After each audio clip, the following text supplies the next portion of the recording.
Pledge of allegiance. I pledge allegiance to the flag of the United States of America and to the republic for which it stands, one nation, under God, indivisible, with liberty and justice. Deb, if you could establish quorum, please. We have everyone logged in, except finally, President Noyes. Yeah. Okay, and Mr. Wallace absent today. It's still not letting me, so I'm just gonna go through it. Okay. You'll have to get my votes. Okay. Board docs does not like us today. This is the first time I've had any trouble with it, really. I haven't had this much trouble. Not this much, yeah. Please. I get I thought you guys were all just thinking of more. We ought to go take our team pictures. Yeah.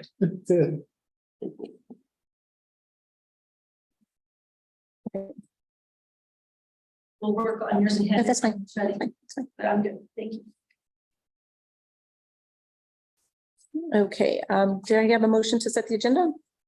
Madam President, let's pull a couple things that I know of and Porter Petrol is not here tonight. I talked to him this morning and I said the weather's terrible, so we will reschedule him. So I'd like to pull that off the agenda.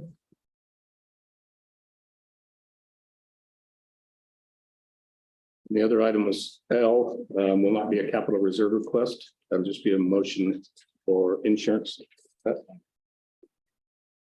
Okay. And I'll make a motion to accept the agenda, except I do want to table something, so I guess I need a second before we go into discussion. Second, Okay, I'd like to table item B, District Accountability Committee bylaws. We just got it a few days ago. It takes a lot of thinking stuff, and so I would like to table it for our May work session meeting, where we can have a very open discussion with the deck. Ready.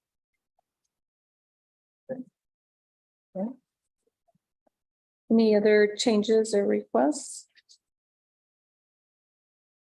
Okay, Online voting is now available. Ms. Noyes, how do you vote? yes. Mr. Wells, how do you vote? Aye. Thank you. Okay, seeing as we're going a to. vote yet. Oh, sorry. Yeah. Okay, Yeah. who wants to get out of here early? I'm not seeing a vote. At work. I just got mine. Sideways, mine came up. We don't have to do it this If we turn it sideways. It does work. Oh, Just can't see this. No. Shouldn't have to be. that way. Mhm. but you got to. Well. I'm not showing up to vote, Deb. You don't see it yet? Mhm.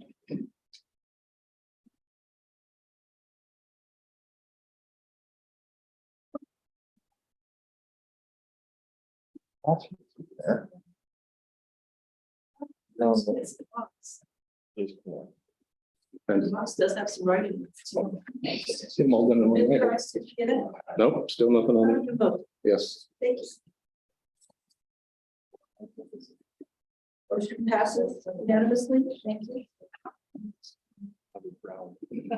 Seeing as we're rescheduling item 3, presentations, we will move on to approval of the minutes. Can I get a motion for the approval of the minutes of the February 21st board meeting? I'll make a motion. Second for the minutes. Any changes or corrections? Okay, Deb. Online voting is now available. How do you vote, Ms. Noyes? Yes. How do you vote, Mr. Wells? Aye. Mr. Rice, Yes, do you see your vote? still not. See everything else on here, but it's not coming up for a vote. We're waiting for Mr. We logged in. Okay, How do you vote, Mr. Bridget? Yes. Motion passes unanimously. okay. Can I get a motion for the approval of the minutes of the 2021-23 executive session? I make a motion that we accept the minutes for 2021-23 executive session. Second it. Any changes or corrections? Okay, Deb. Online voting is now available. How do you vote, Ms. Curtis? Aye. How do you vote, Mr. Wells? Aye. And mine came up that time. Oh, I see. Your type's chart. I don't know why. No, How do you vote, Mr. Bridge? Motion passes unanimously. Oh, I will just.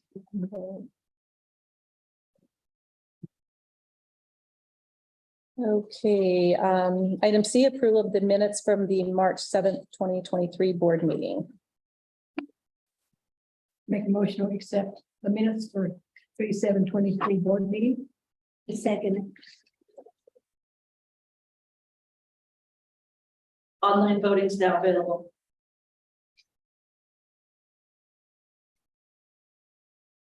Mr. Wells, are you seeing it? No. How do you vote? Aye. Aye. Mr. Bridger? That's not. Aye. Motion passes unanimously. Thank you. Okay, moving on to reports. Any celebration reports? It was nice to see in the Panther Press, the kids who reached scholarships and everything. I thought that was wonderful. Prior to Tyler Johnson got accepted to MIT to 4.7%. And then I just found out yesterday, we're working with an organization called the Center for High School Success, and they are focusing on freshman success. And in my conversations, we're talking about continuing for the next few years.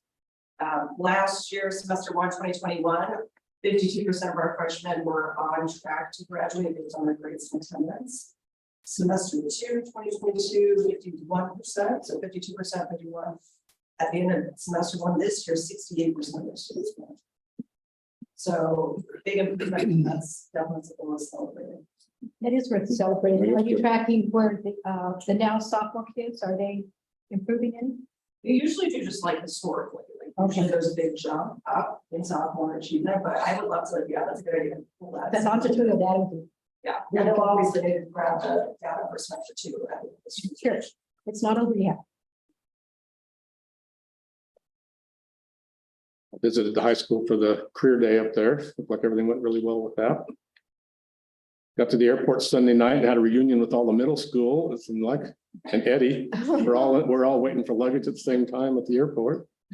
So it sounded like they all had a pretty good time at their conference and stuff, so.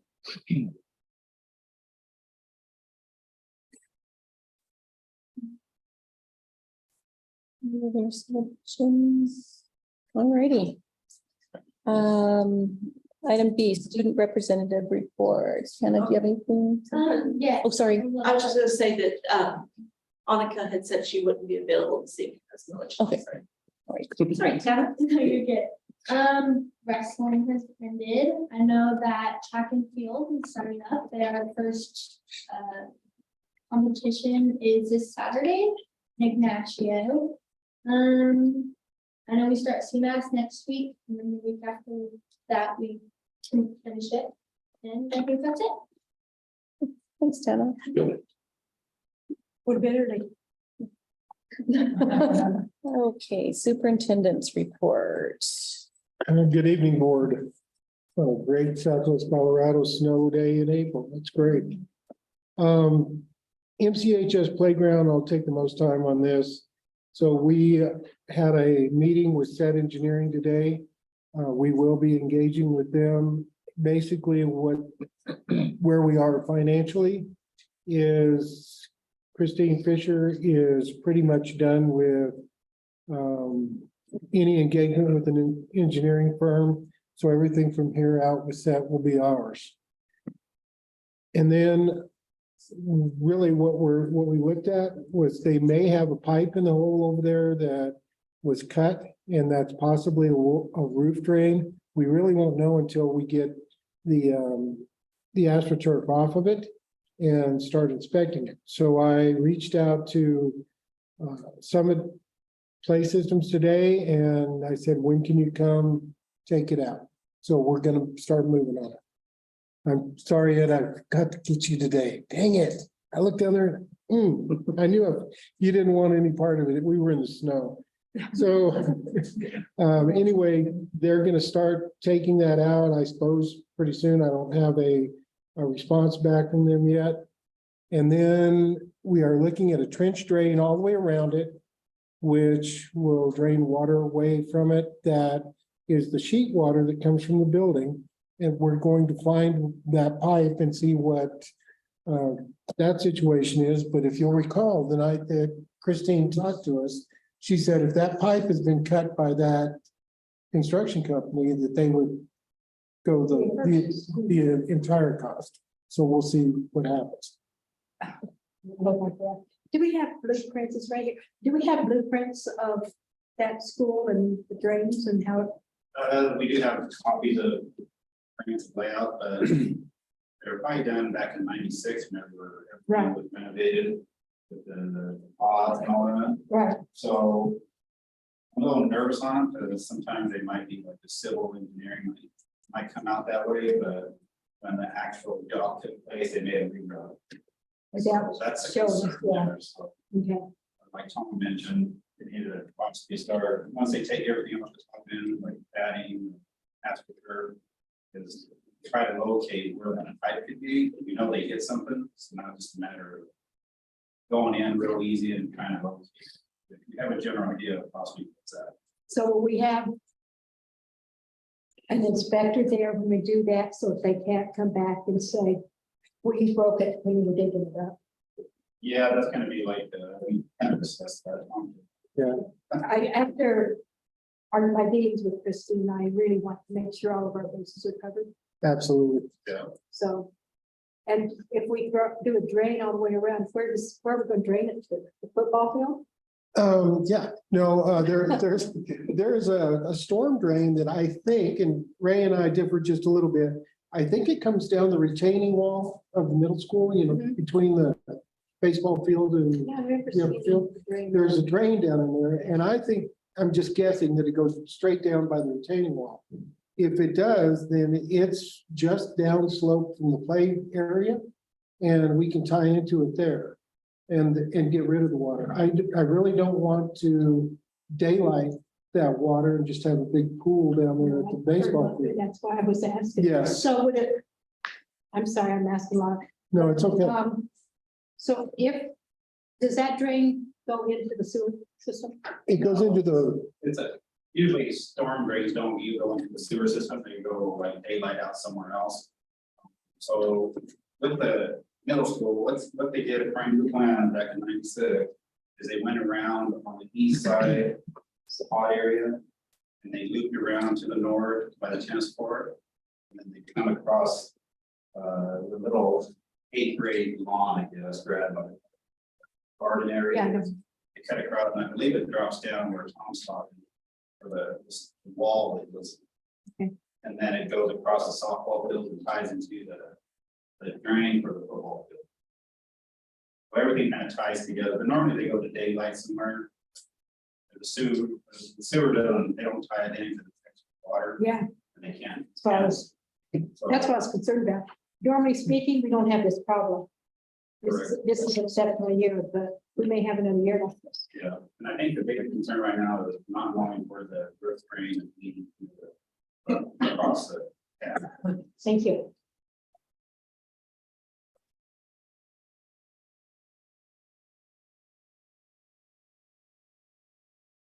we've had requests for several students that have left the district to come back to the district. One in particular that we worked with at the high school that actually threatened a staff member. I'm working with BOCES to minimize the potential for incidents there. Before spring break, several of us traveled to Denver to talk to our representatives and senators. We actually got an audience with the Commissioner of Education, Dr. Katie Anthus. Our conversations centered around special ed, PIRA, and student achievement in the district and what they can help.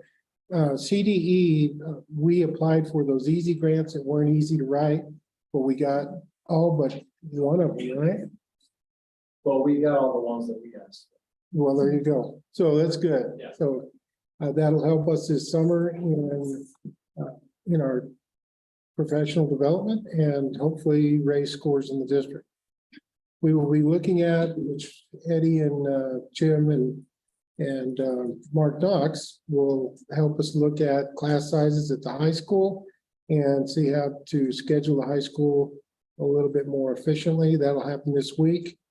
And we are in testing season.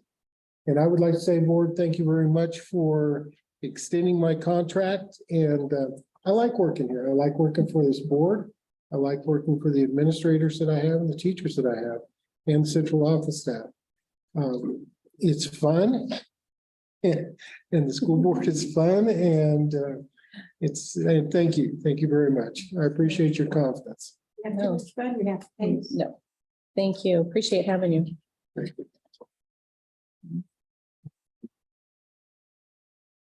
Okay, let's see. Report D, our Assistant Superintendent / Director of Finance report. Madam President, members of the board, Superintendent Burris. If you look at the board reporting board docs, some action items for consideration today are this: purchasing of a cargo van for the food service, the child nutrition, have an efficient, safe method of transporting food in the amount of $35,899. This was budgeted in Fund 430. And so that is in the board approved budget. And then the 2023 Chevrolet Traverse, they have 25,000 in their 430 account. They'll need an additional amount of money to come from capital reserve. Currently, there's more than $1 million in capital reserve approximately. And that cost for the Transverse is $33,808. The repair of the high school blower will not come out of capital reserve, but actually will be an insurance claim that will work with CITSIP. And the quotes that we obtained were from Ferguson and Dahl. Later on, Mr. Burris will have his recommendation for the bid that's lower, $19,745.14, and coming out of general operation to be reimbursed by the insurance. The next item is American Portable Buildings Corporation. They received the permit from the state for the drawings. The delivery of the approved drawings is a trigger for the second invoice for 25% of the project total. The lowest amount is $54,003. The Kemper amount is $97,391.25. And Mesa, the amount of $97,391.25. Total invoice of $248,785.50. And the funding source has been budgeted in ESSER. And so Mr. Burris will be recommending that and getting it back in open session. Also, the two Flora Foundation donations to the middle school. One for the music program in the amount of $9,995, and another donation of $9,995 for the weights at the middle school program. We'll also have a school health professional grant program asking the board to approve the application. We're looking at 1 1/2 FTE school health professional workers. The grant request is for $120,000. The target area is the work of behavioral and mental health work, and it requires a board and superintendent to approve the application. Also, we had the results back from the staff audit RFP number 23-01. It's advertised. It was witnessed and opened by Cynthia Eldridge and Nancy Acrea of the business office. And the recommended bidder is Ventura AZ LLC for an amount not to exceed $17,400. In contracted service, highly recommend the contracting of McElmo Sierra County to provide CFO transition services. As you know, we have a candidate that will begin Monday on the 10th of April. And Mr. Archibald and myself will meet to discuss transition and support, but also, of course, important work of the grant fiscal management, budget preparation for next year, the closing of this year's fiscal year for audit preparation, serve as a district operation council, and then also work in special education in reference to financial audit. The hourly rate is $75 an hour, and there will be a monthly invoice depending on the amount of work provided to be paid monthly. Also, we're asking the board later in the agenda to approve purchases of $729,832.04 for the middle school HVAC quote from Train. This was through the Omnia Train program, which is a purchasing program. Also a quote for Beach in the amount of $78,623.88. This, of course, is the recommendation of our project engineer Dustin Sullivan. And time to have it in production and delivery kind of anywhere from 3 to 6 months. We're coordinating this work for the roofing that's going to begin this summer project, and also the restructuring of the boilers by our engineer to be supplied by the north end boilers. And then the last item in my report is about official project management consulting services. Were approved February the 7th. The order was placed immediately after the board meeting for Mason Kemper. First payment of $90,600, a total cost of $150,000. Invoice 031323. The first payment is of $276,000 for a total of $460,061.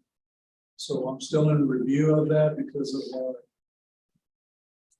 Colorado Health funding, which is received and posted in our budget as additional revenue. But as you know, GOCO is a reimbursement type, and so we ensure that the first payment 1-3 is correct. By that information only, no board action, as the board had approved that first portion at the February 7th board meeting. That concludes the information that I have. If you have questions. I do. The HVAC, are we going to have a contract with them to put that in? We're in the process because the latest bid didn't have anyone bid on it. And so we're going to Omnia Train for the installation. And we're waiting for quote on that. We'll have a completion date in it. It will. We will see what the folk will state as far as the length of the project. Thank you. Yes, ma'am. The other one for the facial project. There's a lot of water here. Are we sure we're going to put it correctly? Is that the playground? Yes, So and we've had that discussion raised. it's just going Yeah, by looking at these schools, there's lots of water. there's lots of water. We're gonna have to make sure that we have the drainage both at Kemper and Mesa. Ray's got a pretty good idea of what to do when the guys come to do the install of the foundation for the portable to improve the drainage on That was that area. That was another one I was going to Yeah. ask about, because we don't want to say what we've got at the middle school. Right, Correct. absolutely. So, thank you. Yes, ma'am. Any other questions? Okay, we will move on to Executive Director of Student Achievement Services, April and March board reports. Mr. Parr. Evening, board. I'm gonna follow Mr. Ramirez's example and stay where I'm at, if that's all right with everyone. Perfect. Yep. You received my board report. There are a few things that I want to go through and highlight with you guys. As Mr. Burris stated, it is testing season. You would think that the holidays or springtime or even the fall would be our favorite time of year. No, it's state testing season. This is our favorite time of year because we all get to get bound up and work really hard to make this thing happen. But I do, all kidding aside, this is a serious component of the work that we do on an annual basis because this is how the state interprets our story. If you want to say that. So any of the testing that we do is taken at the state level, and ultimately some of our school ratings and district ratings come out of it. The tests include Colorado measures of academic success. That's what we're most familiar with. That's grades 3 through 8, English language arts and math and science. COALT is the Colorado alternative test for students that cannot access the CMAS test. It's also the alternative test for PSAT and SAT testing as well. So the PSAT testing and SAT testing are state required tests for grades 9 through 11. All of which are taking place within this window that we are currently in. Began basically right after we went back from spring break and will continue until nearly the end of April. So there'll be testing going on throughout. One of the main thresholds that we have to achieve as far as the state is concerned is a 95% participation rate. So that's having 95% of our students completing a full deck of tests. There's 3 sections for each for ELA, math, and science. So we are working hard to try and get everybody through.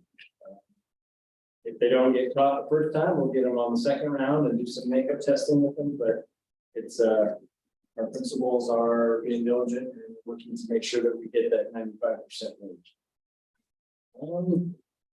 So, you know, if you guys would like to go into the buildings, you're welcome to, but just know that you can't participate in any of the testing sessions. I wouldn't say you're not welcome, but just know that they will ask you He to. prefers to come back another time. So that's pretty much what's going on. I mean, it'll be an intense focus for the next few weeks, but I think as difficult as we look at testing, I do think that there's a bit of all right, this is what we've been working for to a certain degree, so everybody's geared up for it and is making it happen. The next item I wanted to discuss with you was our state review panel that we had at Mesa Elementary. As I stated in previous reports, the state of Colorado, per SPF ratings for Mesa Elementary, it was recommended that a state review panel come down and basically kind of give us a look over and give us some guidance on where they think we should be focusing our efforts as we potentially move towards a visitation to the State Board of Education. That would be next February. If Mesa Elementary demonstrates growth and has a positive school performance framework rating for this next coming year, but for the testing that they're currently doing, then visiting the state board will not be necessary. So we are hopeful that our efforts in some things are going to make that not necessary, but that said, we are, for lack of a better term, erring on the side of caution and preparing as though we were going to be visiting the state. So basically, we had 3 folks come visit us. 2 of them were former administrators that CDE has contracted with through an organization called Schoolworks. And they visited Robert Lehman and his staff over at Mesa for a couple of days. Went to classes, interviewed parents, kids, staff, administrators, and really immersed themselves in the school for a couple of days. Their message was, look, this is not a gotcha. We want to work with you guys so that we can provide the best recommendations for you as possible. And they were quite pleasant to work with. Robert? Yeah. No, it was really easy. They were great. 2 of them were former educators, so it was smooth. I think the lady who went out helps with us. I was doing it, she had dismissal too. So I think I wouldn't necessarily universally. For the most part, anytime we've had dealings with Colorado Department of Education, it's been with the understanding, hey, we all are in this together. It's in our best interest for you to succeed as well as your own best interest. So I feel like everything that we've done with them at this point has been supportive and positive. So they will issue us a report that will come out near the end of this month. At that time, we're going to have, you may remember Andy Swanson from the Colorado Department of Education. He's going to come down and meet with us and kind of break down that report and start talking about some things. And that kind of moves right into some of the stuff Mr. Burris was talking about with the Easy Grant as far as resources and then what our next steps are. So he's going to be here towards the end of the month, and we'll also be providing the board with that information about that report and what that looks like. So that's kind of the 40,000-foot view of the state review panel thus far. But there will be more to come. So just know that that's on the horizon. A couple other things that I wanted to share with you. Again, more along the lines of what Mr. Burris was saying about our Easy Grant. I did list in the report the awards that were granted. Some of this work will focus on things like a district diagnostic review, which is probably very similar to what we're going to see coming out of Mesa's report. But this will be at a district level, and it'll provide us with some insights about things that we might look at work on. This is a proactive stance on trying to ensure that we're doing the best thing for our district, in lines with our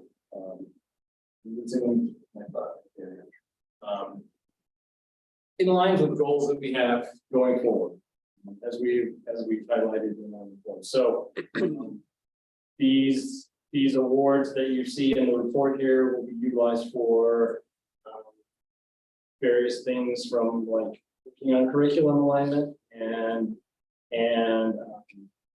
pacing guides and more information to help our teachers perform their jobs better. Perhaps further work with other external support partners, like in the past we've used the University of Virginia Turnaround Program. It might be something like that. That's just an example. That's not necessarily. But anyhow, that's what those resources are available. The next item, just so you guys know, and we've made you aware of this before, but summer school plans are really kicking into high gear. Teacher or our administrators are lining up resources and lining up staff. I can say one thing that's struck me as positive this year that we haven't seen in the last couple of years is there are people that want to do it. In the past, we've had a hard time even gathering folks to spend a couple days with us after the year ends. But now we're in a place where we have, I won't say plenty, we always use more, but we do have some teaching staff that wants to participate in summer school.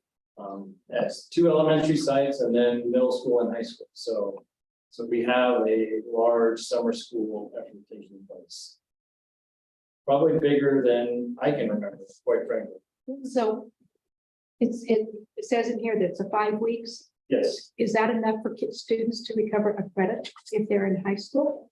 Well, I can let Ms. Moreland answer that to a certain degree. I think there's ideally more of a twofold outcome that we're looking for there. In a lot of cases, it's to help them regain or build skills that they've been missing. Which they need to recover a credit. The credit recovery, I think, is more of a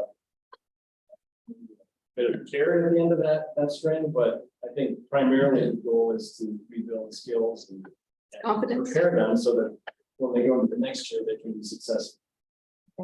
Thank you. I would agree. We're primarily focusing on English managers. We're primarily targeting students that have earned the 35% or above, showing some proficiency, but not total proficiency. The departments will establish benchmarks that students will have to meet at the end of that 5-year period to earn credit back that they might have missed. But I agree that the big focus is on really differentiating and having programming that is very specific to skills that need to be targeted for each student so that they are presumably building skills that they lack. We have the staff support. We have someone. Yeah. Okay. Yeah. And is this just 4 days a week or is it 5? Is it gonna be Monday through Friday? This is for users. Or it's all just 4? Okay. Cause I just noticed, But they're full days. They're not, Okay. they're not done at 2 p.m. but- because I just noticed that it said starts May 30th. Yeah. And that's a Tuesday, so I was just Well, curious. that first week will Okay. go through Friday and then Okay, after that it'll Go flop through back over to Thursday. Monday. okay, just curious. Thank you. A couple other things that I want to make you guys aware of, in coming in this month, we've had a little discussion about this, but, I want to get it on your radar because there will probably be a presentation, from the Southwest Colorado Education Collaborative. And this is a group that's working at the high school to develop, collective CTE type courses that you can see throughout Montezuma County. It was called the Co-Action Grant before, but the Southwest Education Collaborative is a group that's kind of helping facilitate this so that you can see, I'll use an example like an allied health pathway towards graduation for a series of courses that would potentially provide certification or other type of background for students that might be interested in a given field. So we have basically 3 that we're looking at for our district of allied health, food services, and those are the other ones. Remember this one? Ag, sorry, agriculture. So The allied health, would we be partnering with PCC? yes, They already yeah, have, so they're and the food would be with our chefs. with our culinary department, Culinary yeah, department. so basically, So we're not really adding more staff. no, that is not the intent to add staff or coursework. Okay. It's basically an opportunity for a student to say, hey, I'm interested in this pathway. We, at our level, more or less offer the foundational type courses, 101, 102 type things.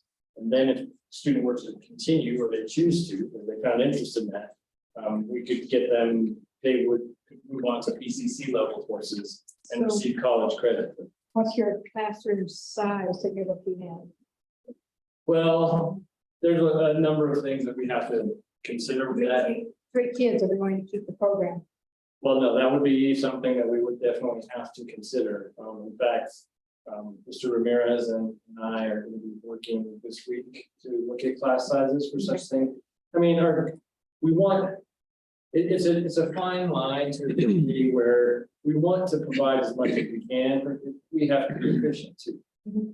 Because a classroom with 3 kids in it, we can't operate at that type of deficit. And really what we want to do, and this kind of goes off this topic a little bit, but at the district level, we'd like to be able to continually provide raises and steps.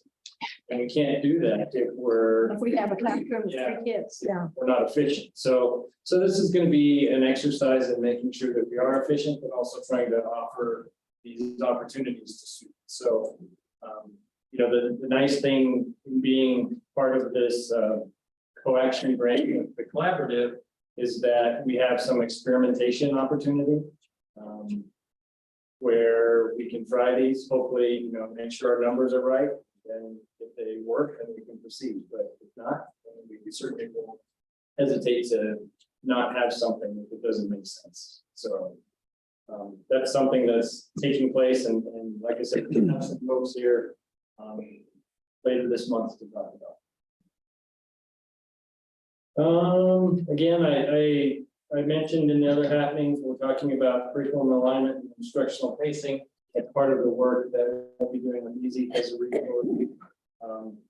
And the last item that I have in here is that we'll be reviewing some potential and recommending an adoption of some textbooks for Spanish. And when are we going to do our math and science? Those are on the radar for upcoming years. We've started some very preliminary work on those. Math is not for a couple years, actually. CDE's getting ready to change that. The math curriculum. I haven't seen that notice. I haven't seen it yet either, but it's been on the radar. Well, yeah, I know that they've been busy with a few of those things, so we'll keep our eyes on that. We need to look at making some changes we can. Technically, I believe that's slated for 24, 25. Right. That was But that would be what I also, understood, but I know that some districts have bought their math and they're very upset because they might be outdated before they could use it. So. well, I mean, I don't know that, What I'm saying is let's just keep our eyes open and Yeah. spend our money I wisely. mean, technically, we could buy something this year and it's outdated next year. Oh, absolutely. It's that fast anymore, which is. So we don't need to start with CDE either. Yeah, but so those are what's coming. So. Okay. And that's my report. On the easy grant, I don't know how to say it. It seems like the dollar amounts are really disproportional by buildings and stuff. Why is that actually put in by building for the grants? Or how does that So work?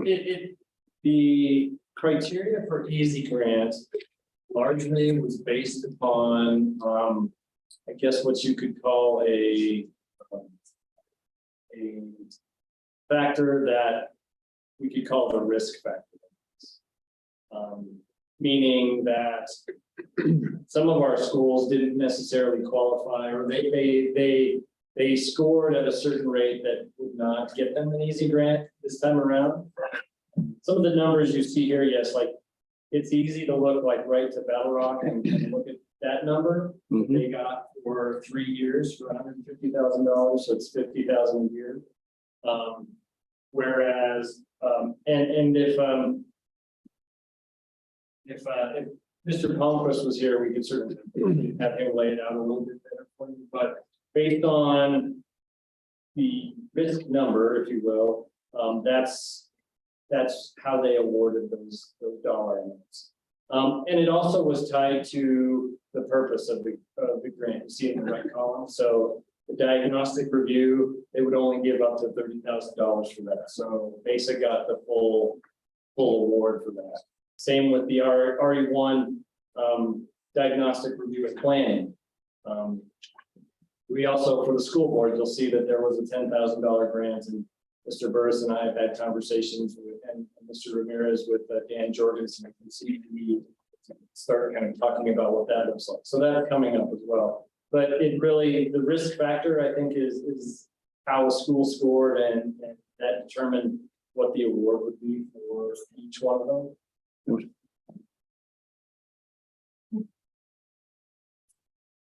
Mr. Parr, will you, on the data that you gave, just, will you go over one of the sheets so that we can kind of see a diagnostic look at what you've got, maybe just the first one, where your beginning of year for the above benchmark went from 24 to 30%.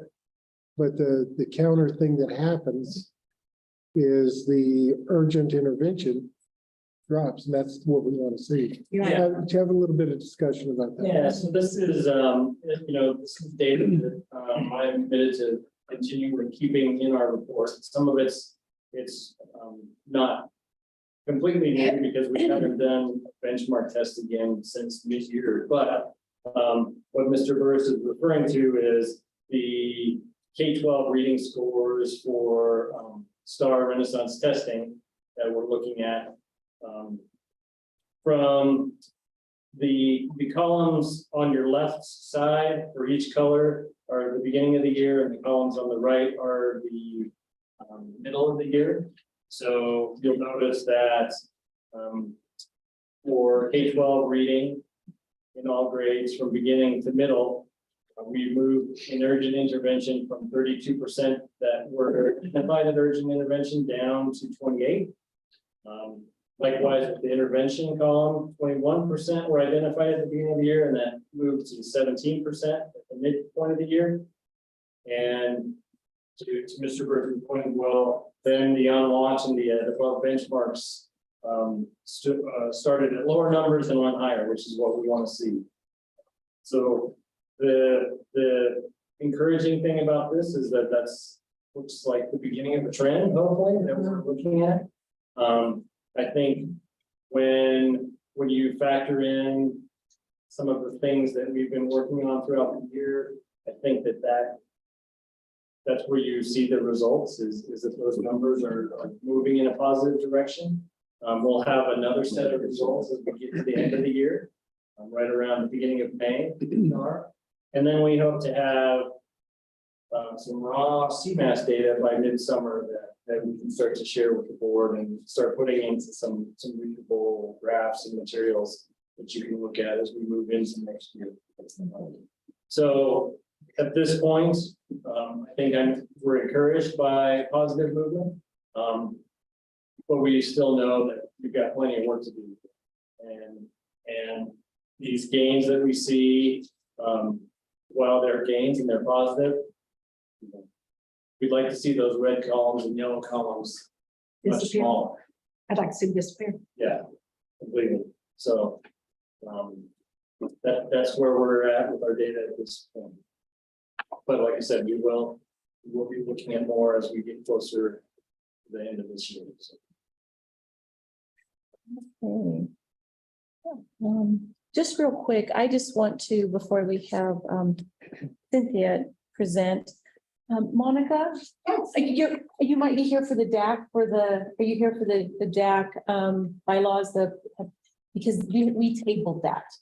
That table at the beginning of the meeting because we would like to invite you to our work session next month so we can have a conversation, a more in-depth conversation about all of it. Because we may. I'm sorry, Lynn, I was at the Native Parent. No, that's okay. That's okay. Not back, so. No, that's okay. I just wondered if there were some folks out there that were here for that.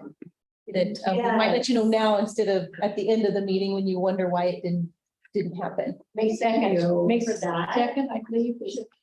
When the next, our work session where we can have open dialogue with. Yeah, we can actually have a conversation and discuss it and. So were there questions to I think- bylaws? Is that why? Yes, and we just received these. Yeah, not too long ago, and there was some We only questionable, got yeah. Thursday, yeah. You got them Thursday? We submitted them at the beginning, right after our meeting in March. Okay. But we received our information 4 days before our board meeting. So. Yeah, no, that's okay. No, I don't know why. The only thing I would say, since we weren't told it was gonna be tabled by tonight, it would just happen during our agenda, when we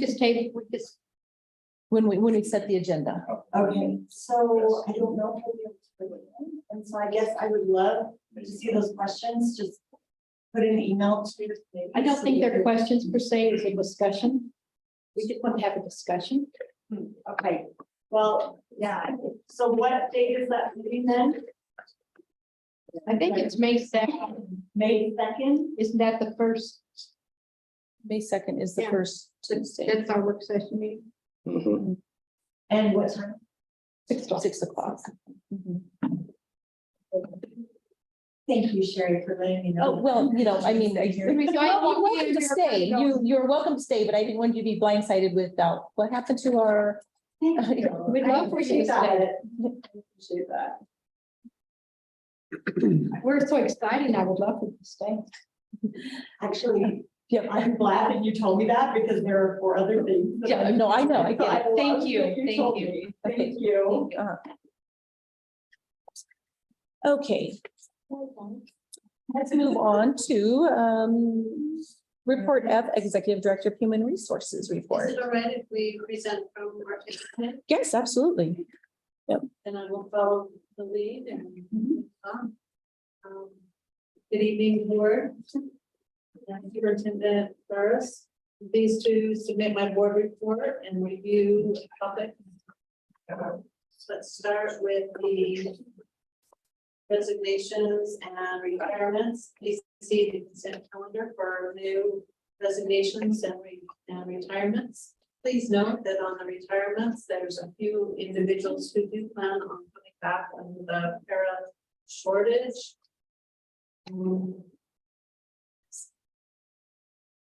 Those who are leaving will receive the exit survey.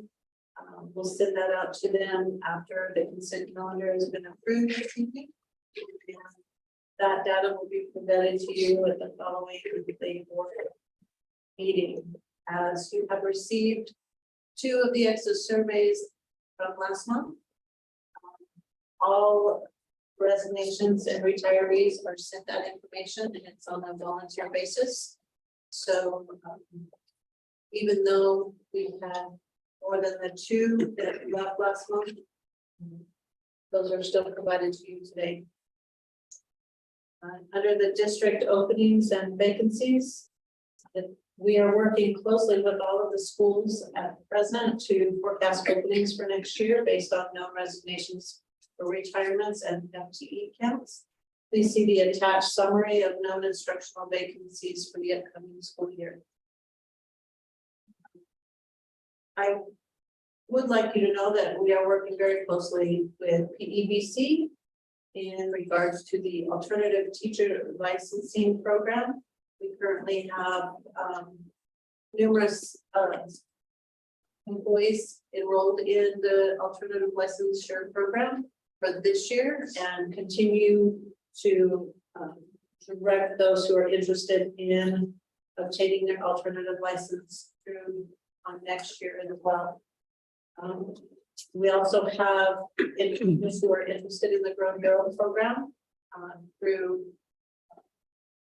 provided through Eastern University of New Mexico, EUNM. We have 1 who is enrolled currently, and we have 3 more who plan on enrolling for the next semester. I did attend job fairs this month.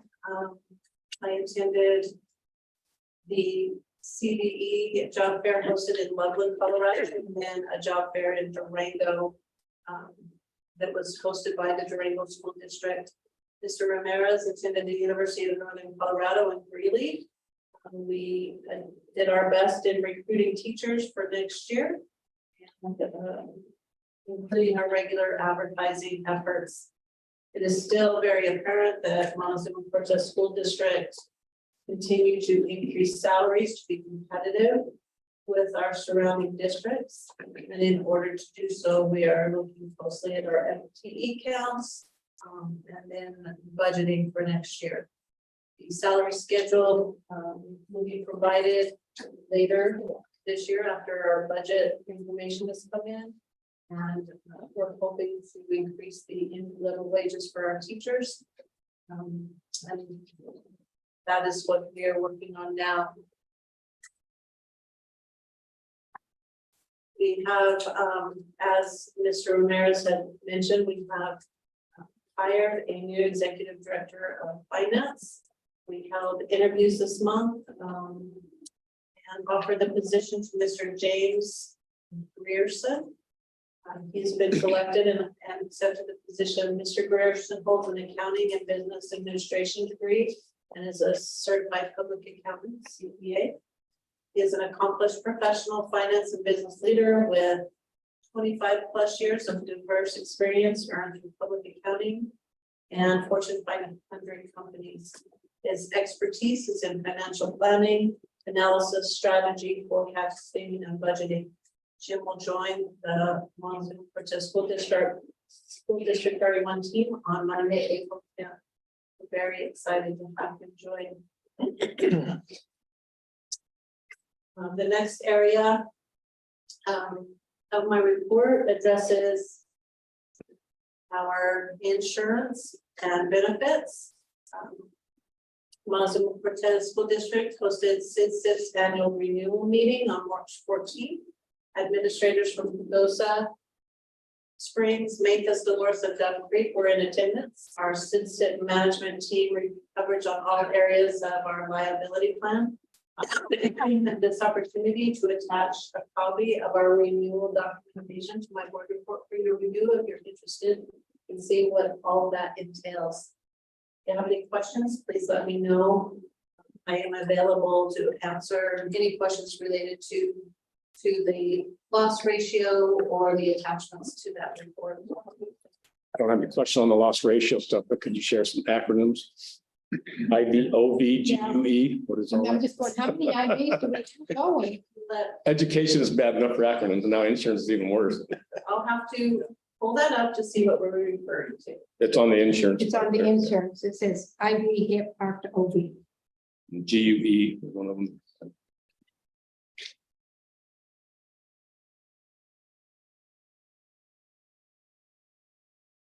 Under the renewal application or the loss run? The loss. Loss run.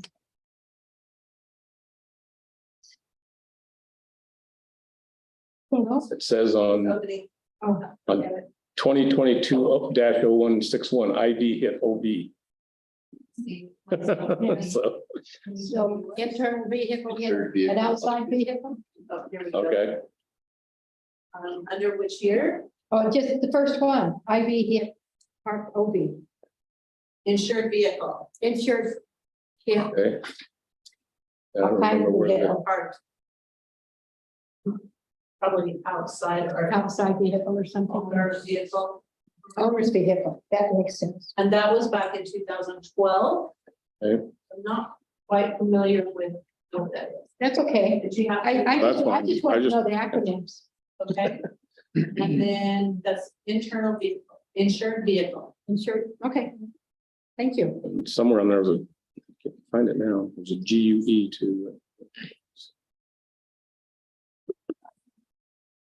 It is definitely frustrating when they list or speak in acronyms and you're not sure what they were. Yeah. Mhm. That was my biggest challenge coming to work here. I had to have my. Yeah, here's a- down all of the acronyms. That must be were used student, here. STU. Student, Yeah, STU would be a student. GUE. yes, would student be, struck. A GUE slipped and fell. Test. That's what I was looking for. Yeah. Um,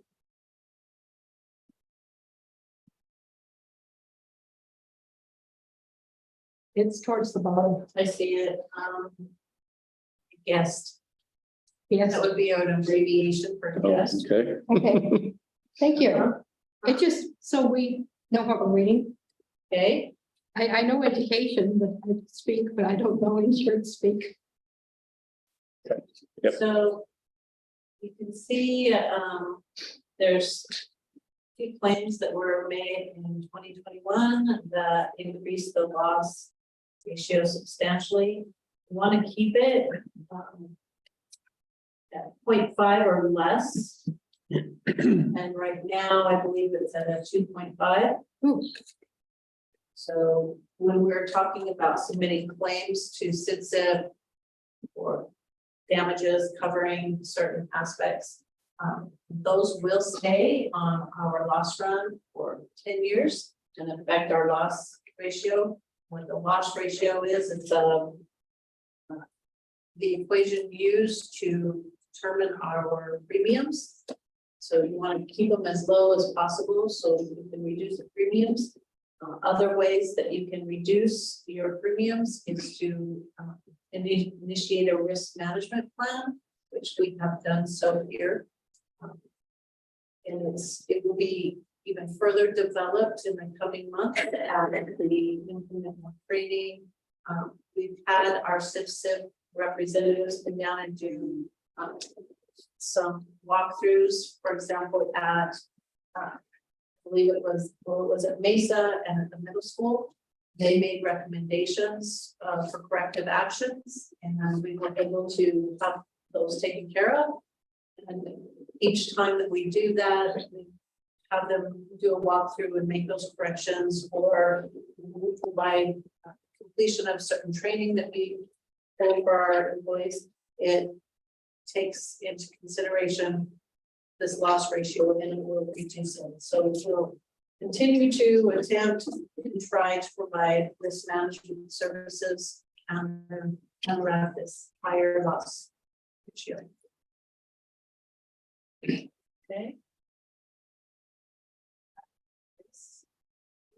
Thank you for the calendars, but that's for us just to keep in our back of our mind on who's working, who's not. Yes, you're welcome. So, I have been working on these staff calendars. This is something that Kyle did last year, and with some assistance from my staff, we were able to complete all of the staff calendars with the exception of one, which we're still working on, and that's the 11-month calendar. There's only a couple of individuals who follow that calendar, so we're still working on that. But hopefully these will be provided to the staff in the upcoming weeks, and they'll be satisfied with everything we've added to them. Along with that note, the HR department, these reusable, recyclable grocery bags, or I guess you can use them for whatever, for all staff Nice. within the district, and I also have these for the boards. Let me pass them on to you. Yes, because I'm cheap and I carry my groceries out like this. Because I'm not paying a dime. Remember to take them in to the grocery store. That's the problem. This was That's a slight token of our appreciation for our Thank you very much. Thank you. staff. It was something that I thought that they would appreciate, and And you, we've been able to hand them out. I do believe that the staff has been very accepting, appreciative. Good. And I've seen several people use them around town too, so that's also a little bit of advertisement for the district. Yes, thank you. thank you. Nice, yeah. Appreciate it.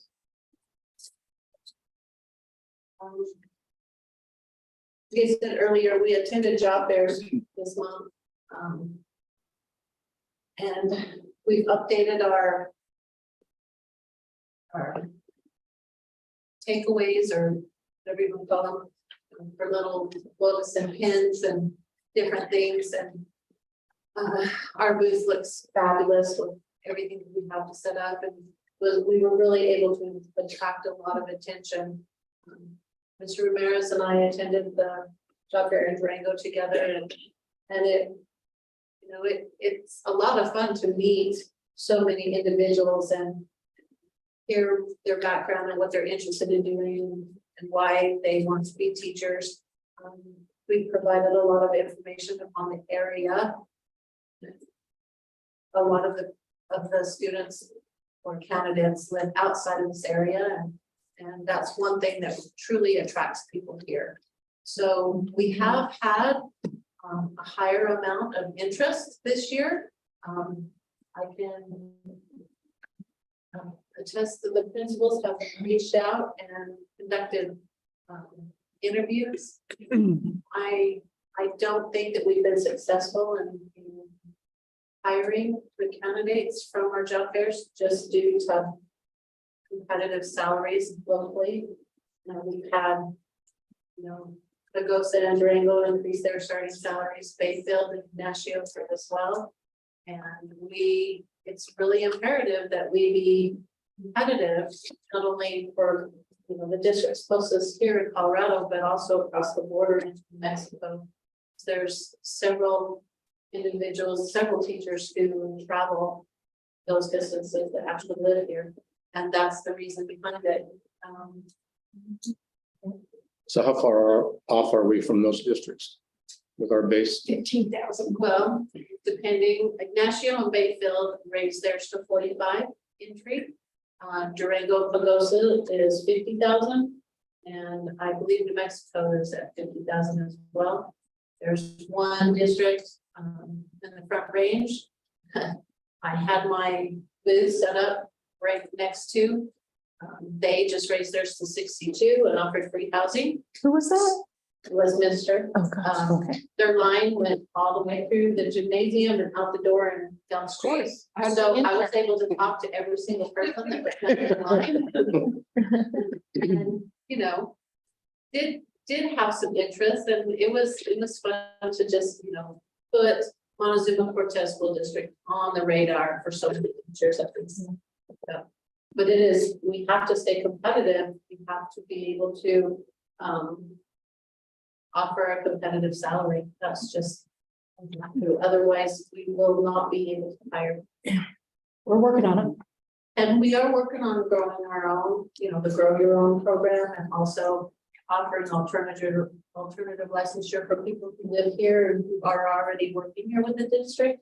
But even then, we'll pay to help them obtain their license, and then they seem to go up for work for Durango or Mayfield or outside areas.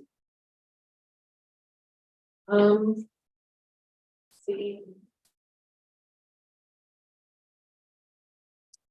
There is a volunteer policy on the agenda, action items to be approved. We have updated the policy, provided a new form for the process.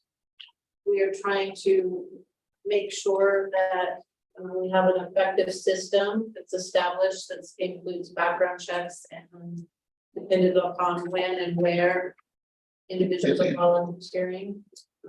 And I recommend that this form be updated on a yearly basis.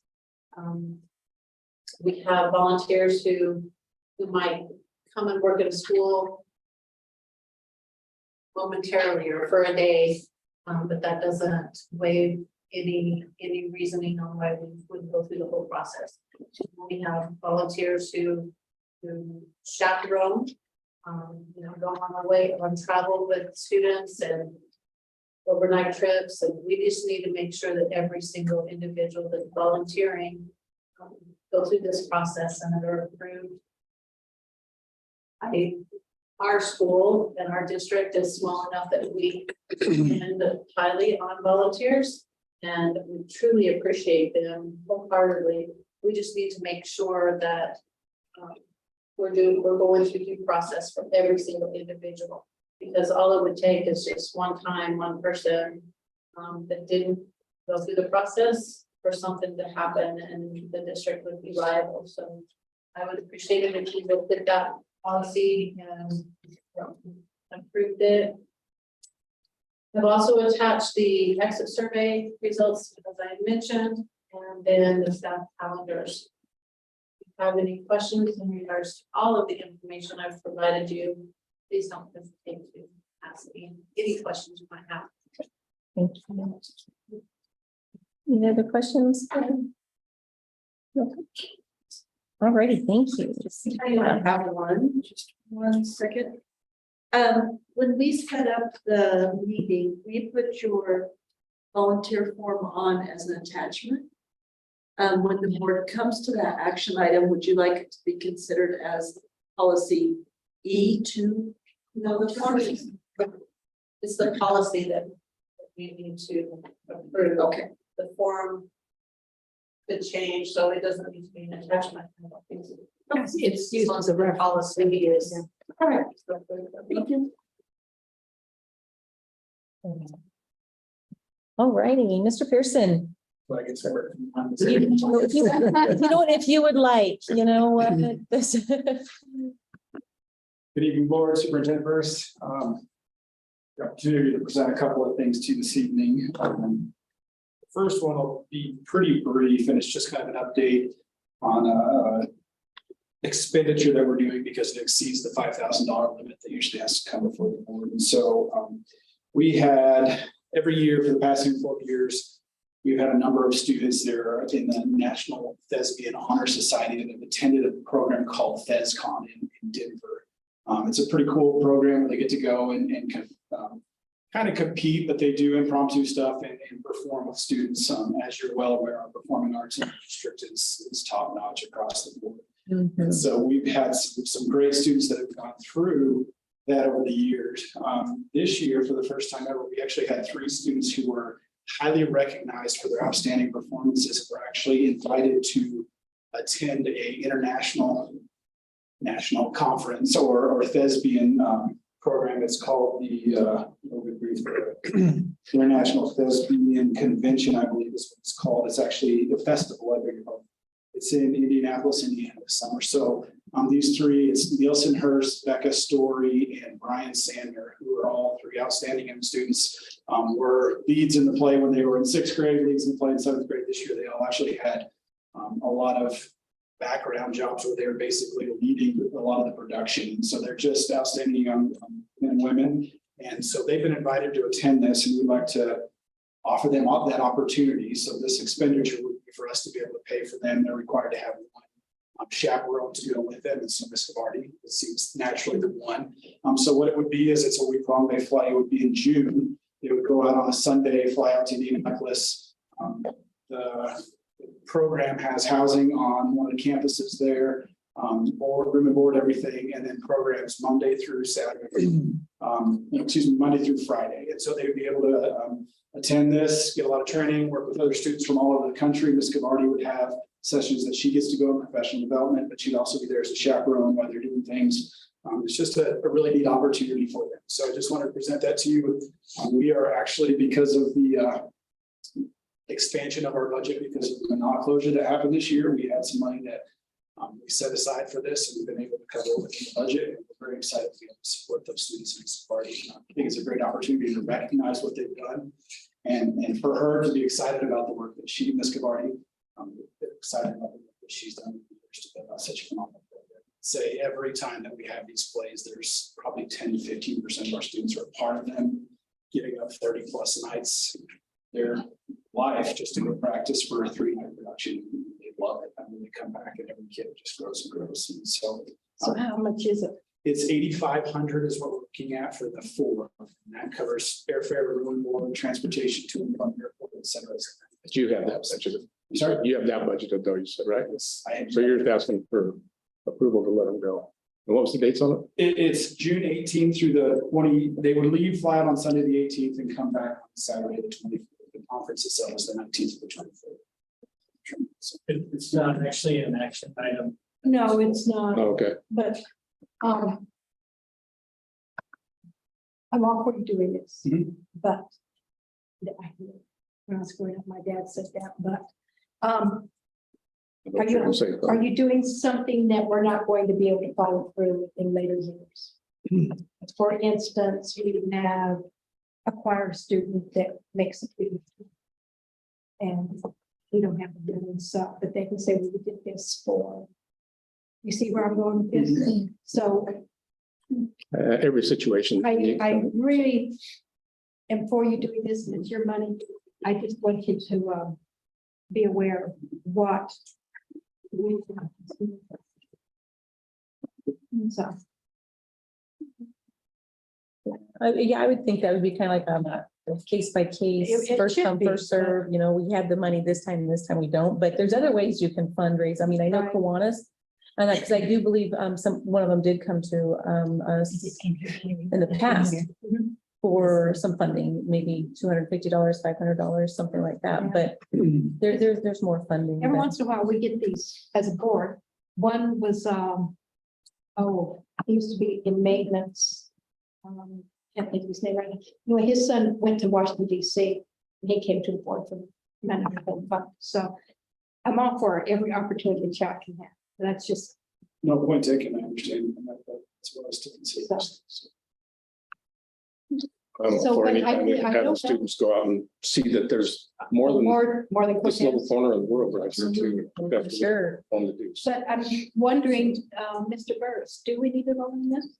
Pardon me? Do we need to vote on this? Since We it has actually, the- we actually do. We're gonna fund it and we're gonna own it because it, But he's not asking for funding though. He's just like, No, it's our money though. He already has it. It's middle school That's- money, yeah, but that's- it okay. comes from the board, so. Right. Yeah.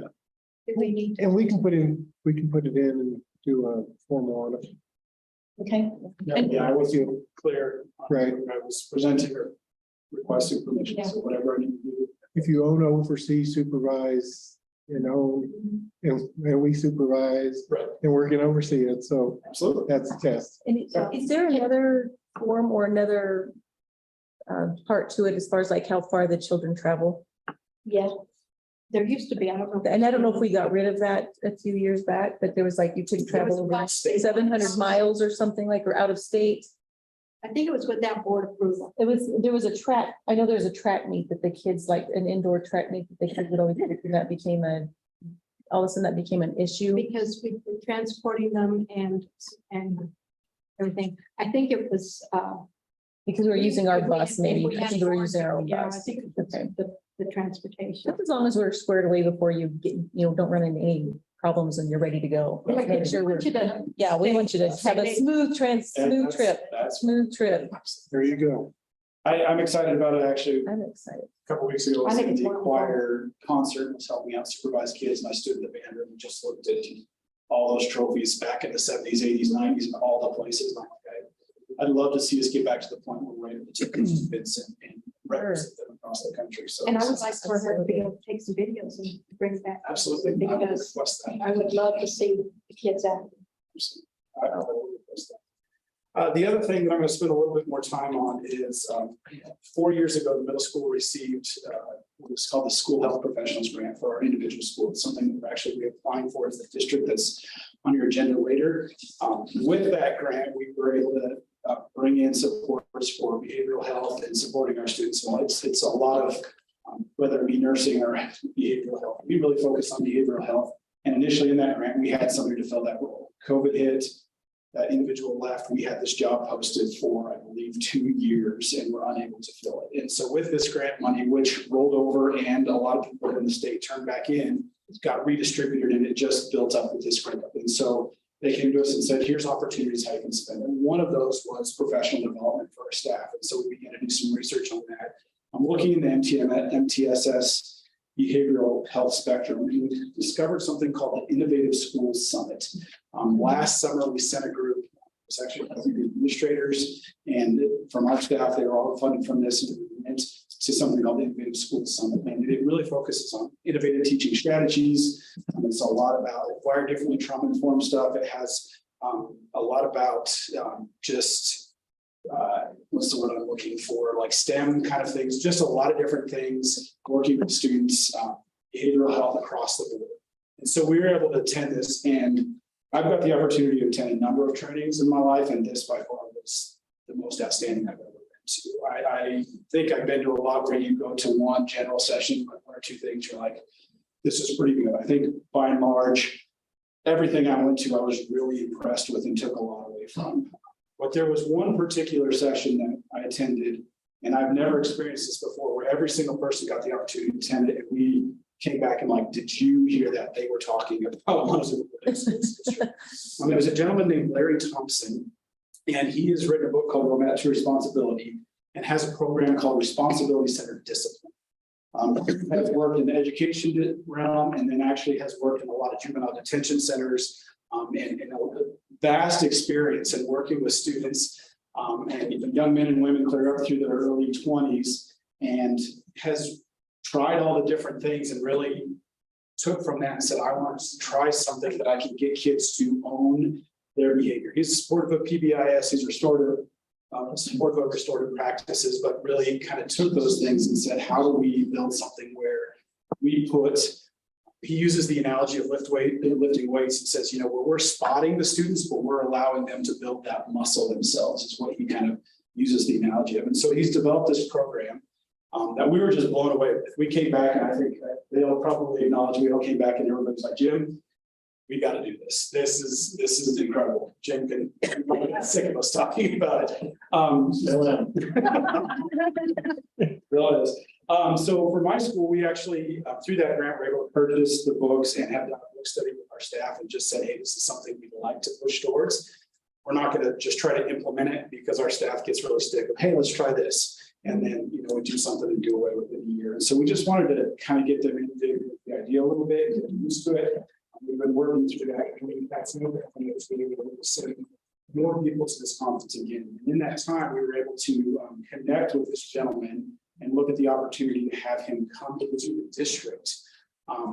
He really focuses on, there's two elements. He talks about kids' escapes and how they defer responsibility. And it's, you know, a lot of things about how, you know, well, you said this to me, but look, someone's, you know, this is my phone. If I got in trouble, well, so-and-so's got their phone now. And how they just escape these things. And he uses the analogy that kids react to these things and staff can get engaged in arguments, sometimes can exacerbate the issue because of how they react to those things.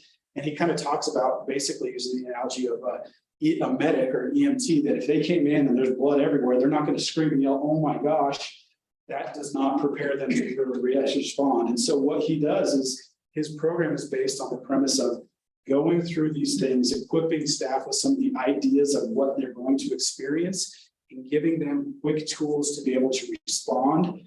And it's called Give Them 5. And this is kind of one of the handbooks that he does, but it's just 5 techniques of how you begin to, first of all, respond to the student and then bring them back to engaging and owning responsibility. A lot of it has to do with showing them how it benefits them.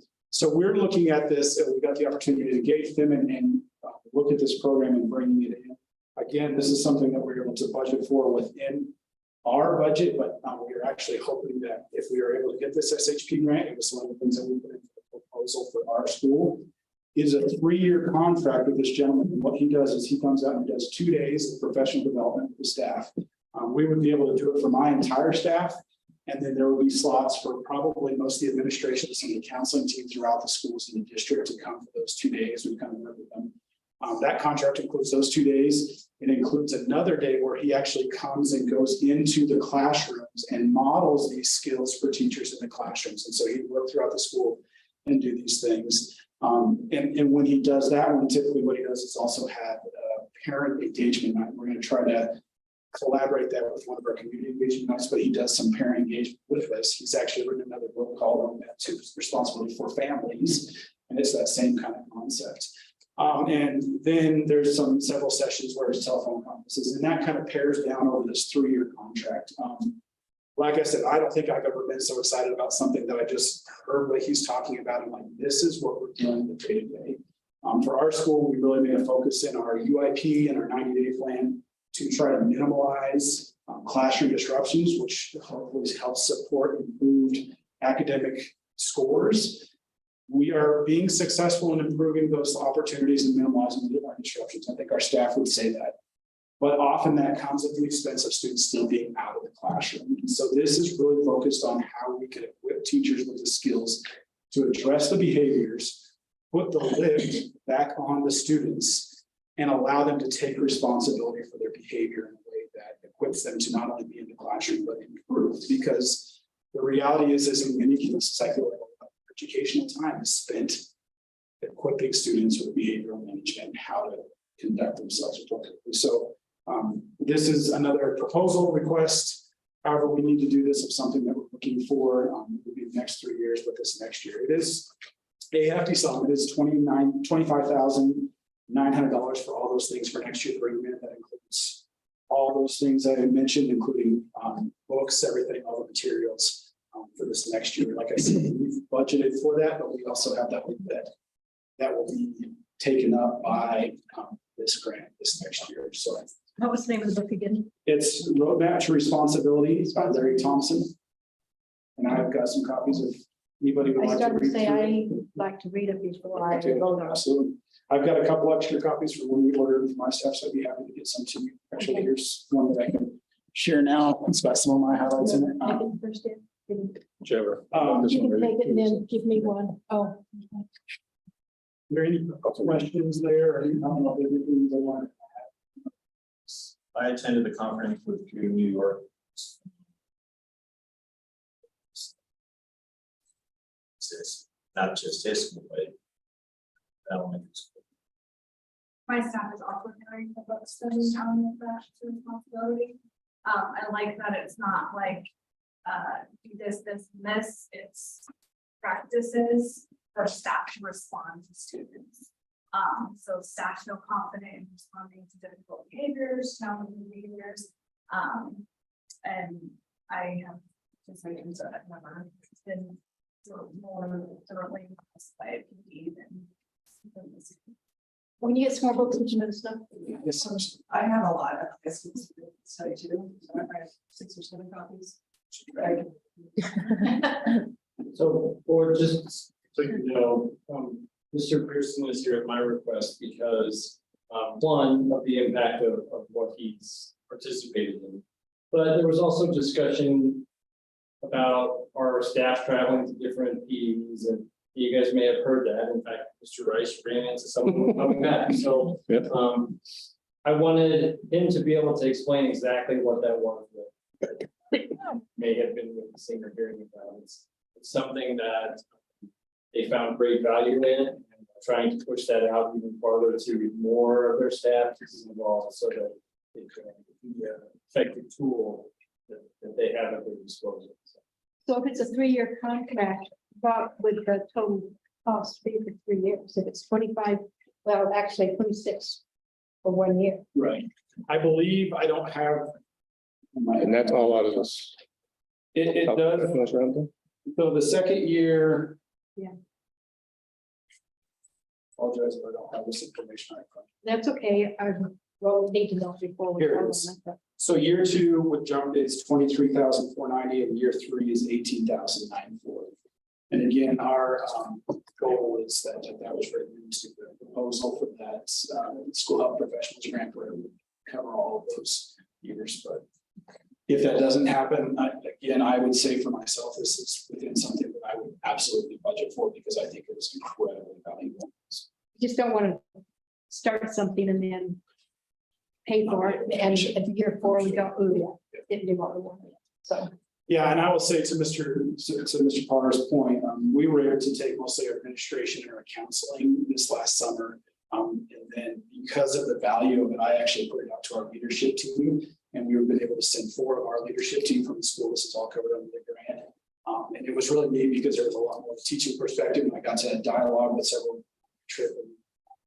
some of them coming back, and to the extent that I really want to look at how I can get my pod team leaders to be able to attend this. I think it does 2 things. It professional development is always encouraging. I think for us, it's one of those opportunities too, where we're treating our staff as professionals and acknowledging that and supporting those things. They might actually like PD. They might, yes.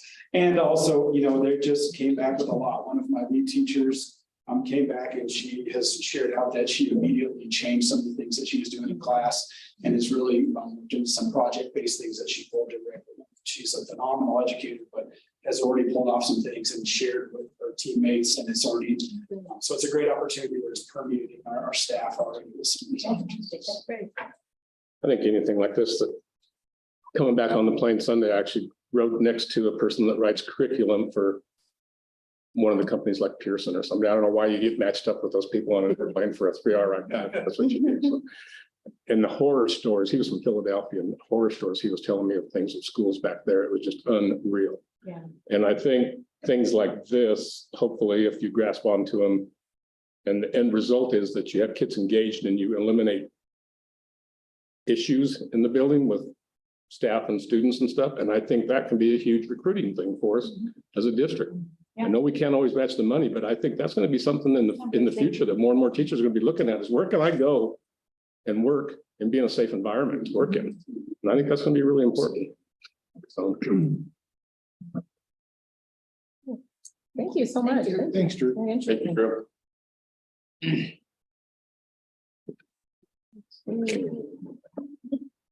Alrighty, board reports. You know, I'm just going to piggyback on what Ed said. It's not really a report, but, the Nashville shooting really hit me hard. And I want to encourage all of our principals to make sure that every door is shut and locked. In this case, it didn't make any difference, but in all the other cases, they have found an open door. And I also want us to figure out if we can get at least one more SRO. Because these kids mean way too much to me to have something horrible happen. So let's make sure that every door is shut and every door is locked. And the only way a person can get in is to go in through the Raptor system. It really, this one hit me hard, so. Just saying At the Rural Casby Zoom deal the other that. day, Go around people. participated in that. And then also the trip to Denver to meet with legislatures and stuff, I think was really beneficial. I hope we did some good for the district of talking with our representatives and the CD up there. I was actually very impressed with the amount of time that she gave us with CD and stuff. Because, you know, that's not normal. And to have a one-on-one meeting with them. Unfortunately, she's leaving in 2 or 3 months. She's Yeah. retiring and leaving, but then you start all over with somebody else again, but that's the way it happens. But hopefully those things will be passed on from her to whoever takes her place. Because when I was talking to legislation with Casby, and I told him we'd met with her and we'd spent at least an hour, maybe 2. And he was, that's phenomenal. She doesn't open her door. So I was very happy. He set us up with other people to start working for next year. So, and our legislatures are trying to carry a bill for us. Get rural administrators, get them and grandfathered in and where they can work with that being big.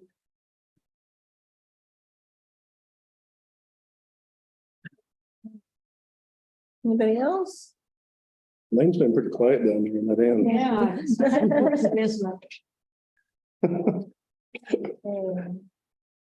Alrighty. Okay, let's move on to citizens address the board. Do we have any?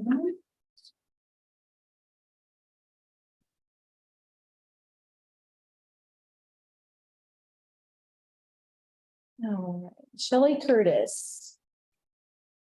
Deb, are you ready? I'm ready. Okay. Hi, go ahead. Come on. Yeah. I am not sure if I should reschedule this or not, because I wanted to speak on this book, and I think that's what your speaker was going to discuss. I don't know if I should come back and address or. Oh, The ICU. Yeah. I read the book. I think I'm the only one. quarters. Yeah, I mean. Here, you wanna, This book, we did this at the high school in the 2013-2014 school year. So this is, do you remember, Mr. Rice, when we did this? We did this at the high school level already when Dr. Wayman was our principal, and it was deemed ineffective at the high school level. And so I just wanted to remind the board that this has been done in this district already. Because I'm, like somebody said, you don't want to repeat something that has been deemed ineffective in this situation. So I didn't know if any of the board members here were board members 10 years ago when we did this. So I just wanted to let you know that this has been done at the high school. So I have a.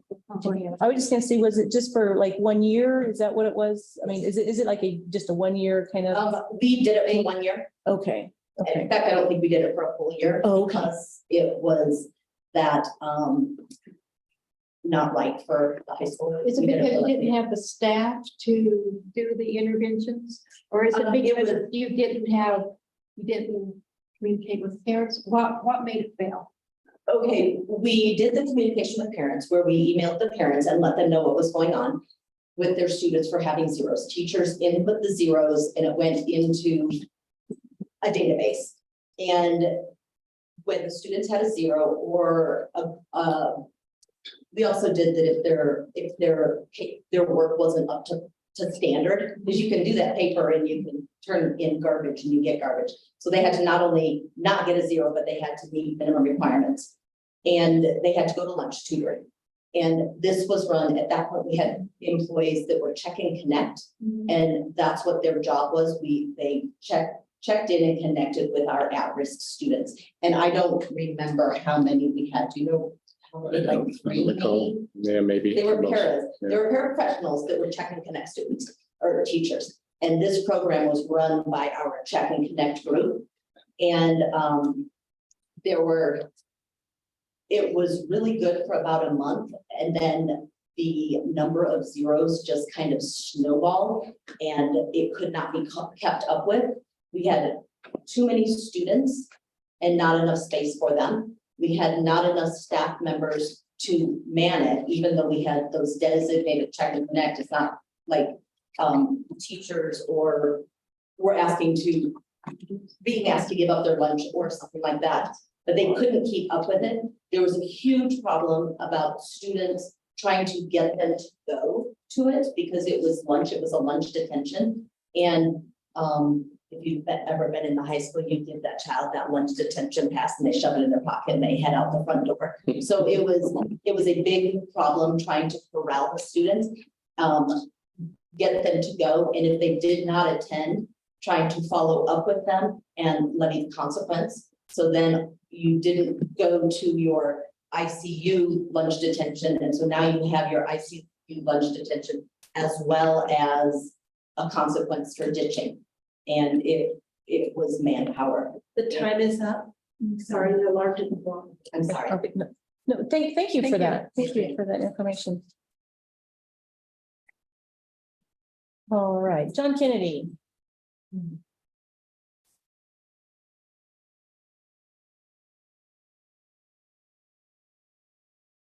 Thanks, Mark. Since Sunday, yesterday and Monday, this sign has helped people from Adams eastbound to Mildred follow what is already as primary. So this is backup. My second thing is, I'm sure most of you have heard, I think it was last week, Nashville, Tennessee. I'm just saying enough's enough. Thank you. Thanks, John.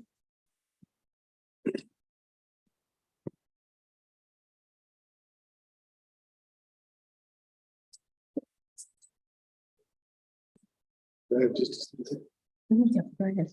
I get this far in the meeting, then I realized that I forgot to say a couple things that I should have said in my board report. This is the time of year that if you have a senior, you're doing a lot of things with that senior. Will I have a senior? So there will be some time that I take my daughter to college and look at colleges. She's narrowed it down to 3. I missed one of the visits Monday this week. And but I'll catch the next one, which is next Monday, and have a few days in there for travel time.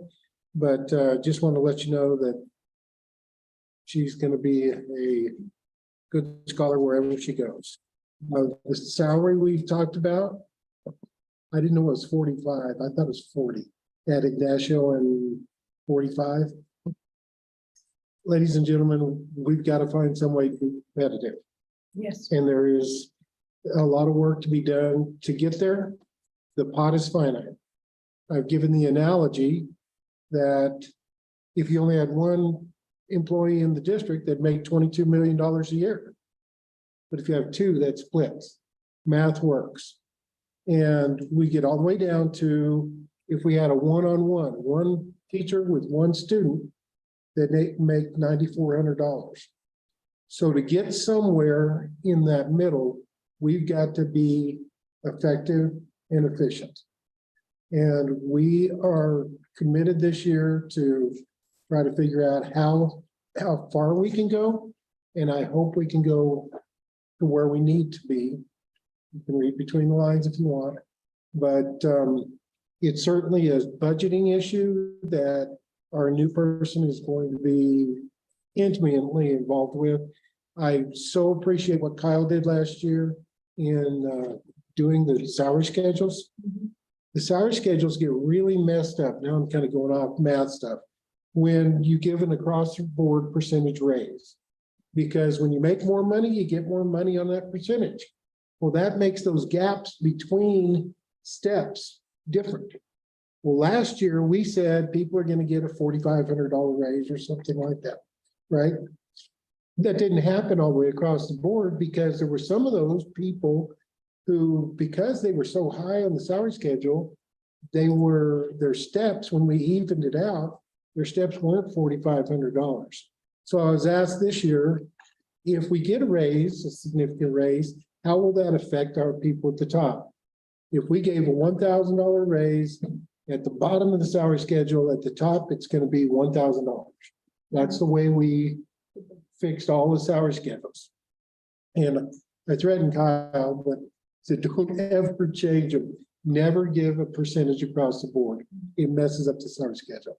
So anyway, we are aware of where we are. We are cognizant that we've got to make some movement, and we're going to try to figure out how to do that. And we'll come to you to share that information. One of the things that is hampering us, though, is contracts need to be out 15 days before the last day of contract, which is the end of May. So what's legal is something that we did in Roswell, was we used letters of intent. And a letter of intent basically says, when we give one to Eddie, it's going to say, Eddie, you've got a job as assistant superintendent. And it's not going to say how much, but it's going to be binding. And then it gives us time to figure out what the legislature actually does give us. And we extrapolate that into those salary schedules. So You will have the lawyer look at the letter. He already did. Before we, okay, he's good with it. okay. I want to make He sure. was kind of impressed. When you with say it. it's legal, I want to make sure it's. I know. legal. I do too. Want to make sure that we've got it. So Yes. when we talk about this, we have several salary schedules. Are we talking about across the district, all staff? I think you're going to have to I mean. some extent. I just look at where we're in education, we pay our staff the lowest amount. And Right. it's not right. It's not. So I want to look at all staff salary, if it's at all possible. Absolutely. I think the only place we're ahead of the game is our substitutes. We pay substitutes here better than we paid, Eddie and I paid substitutes. So, And it shows, I think we just reached 75 on our substitute list yeah, Oh, wow. compared to 20 last year. Oh, wow. That's good. Mhm. Good. Takes a lot of relief off of. Maybe I'll put you in a board member and become a substitute. and the last thing I'll throw in, Sherry. You hit a nerve. I've been through the school shooting. And as I sit here to try to focus on I go backward. And it was awful. It's emotional. It's all the bad things you can think of. And it doesn't end the day that the shooting ends. Oh, no. It doesn't end for years. And That's the end of our lifetime. so what you said about having the doors locked. In some cases, in most cases that works. In some, especially Nashville, it did not, when it's, but most places it does. this was one of my kids. Yeah. And so there was no good defense. So anyway. That's what I'm saying. So I just, when we're budgeting, let's see if we can't get this, at least one more SRO. So, Sorry. Not a bone. sorry, I've been crying over that for days. It's really, it's hit me hard. I don't know why it's so emotional. Well, I saw a thing that was posted on social media. It was talked about how everything that we protect with guns, Mhm. except a lot of our schools. It's important to ask that. We will protect, buildings, ball games, there was so many things that we protect. The president, movie star, all these people, that what we tell everybody else is we are a gun-free zone. But we will call people with guns to come protect us when the time comes.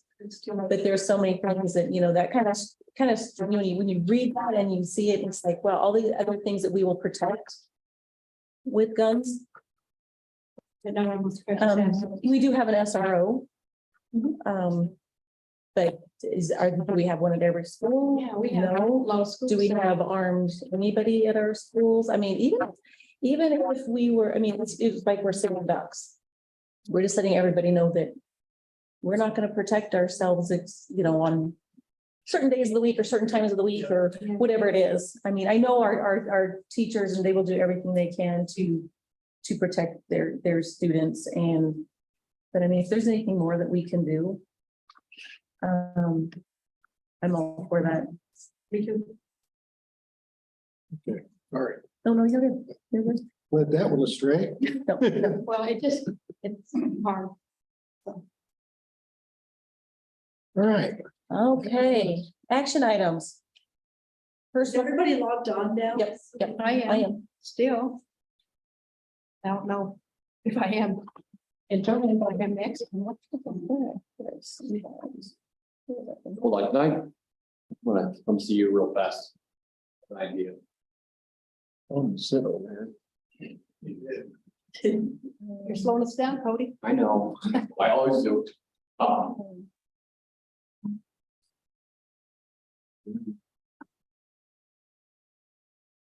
Yeah, we are presidents of celebrities, banks, courts, jewelry stores, sporting events, music festivals. Yeah.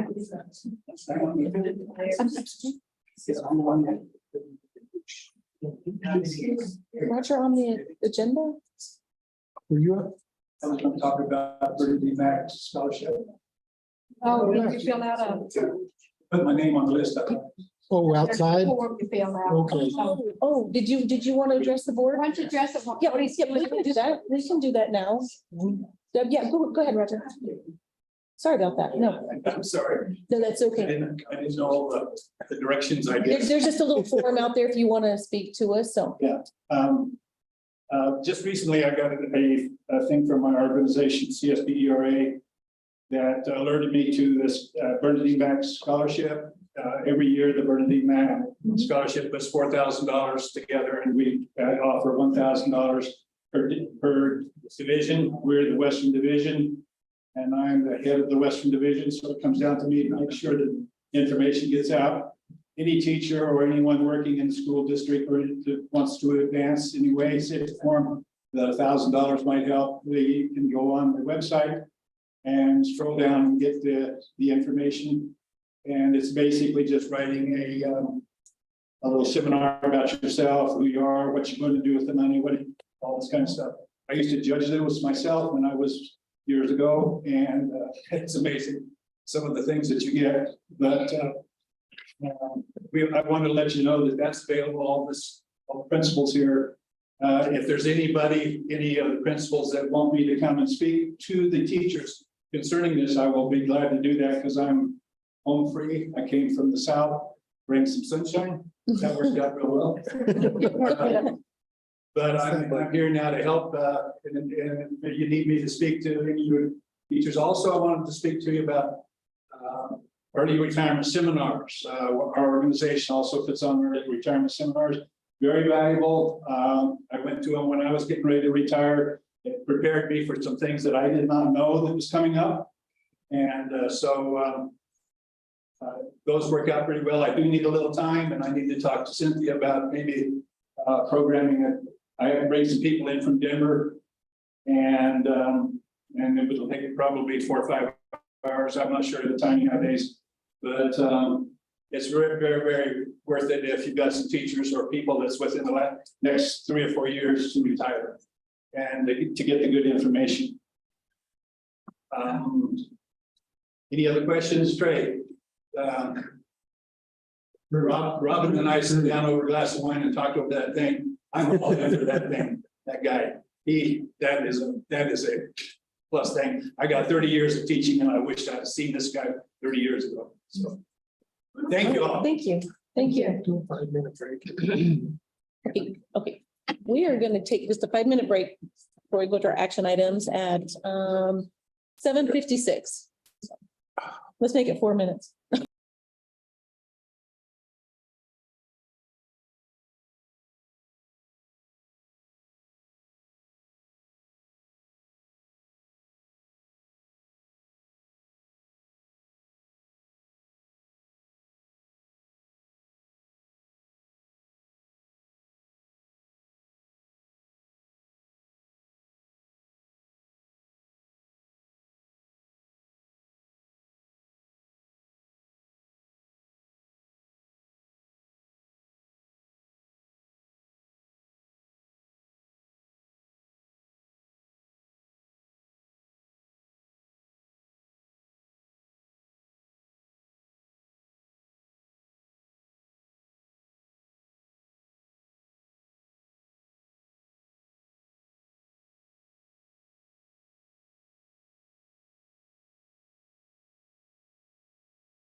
Okay.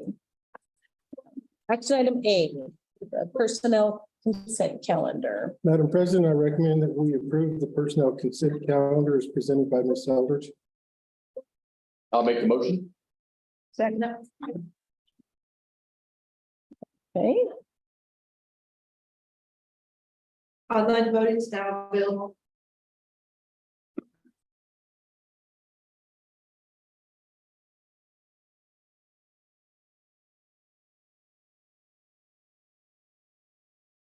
Coming up again? all right. You have it, Mr. Rice? No, it's not coming up again for some reason. Back in here and see if it, How do you vote, Mr. Rice? yes. Oh, there it is now. Oh, Trader. thank you. Motion passes unanimously. Okay, action item B, the Lore Foundation donation for MCMS weight room equipment for the amount of $9,995. Madam President, I recommend the approval of the Lower Foundation donation to MCMS weight room for equipment in the expense or the price of $9,995. I'll make a motion to accept the Lower Foundation for MCHS band instruments, MCS. MCMS. I'll second. Okay, Online voting is now available.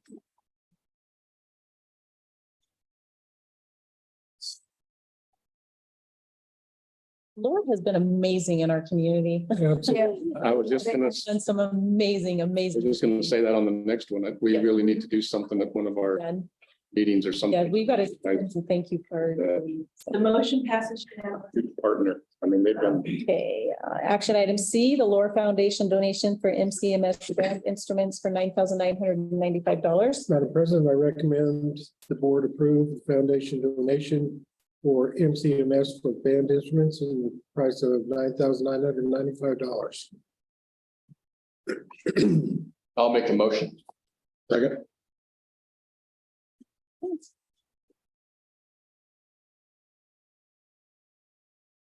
Online voting is now available.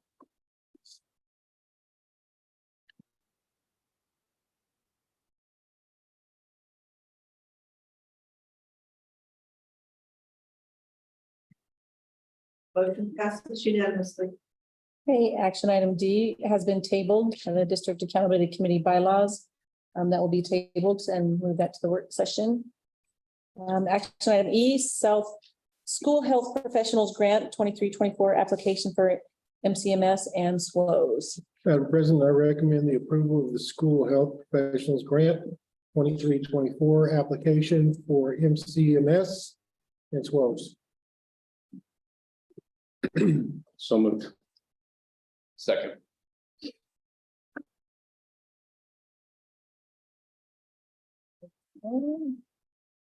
Online voting is now available.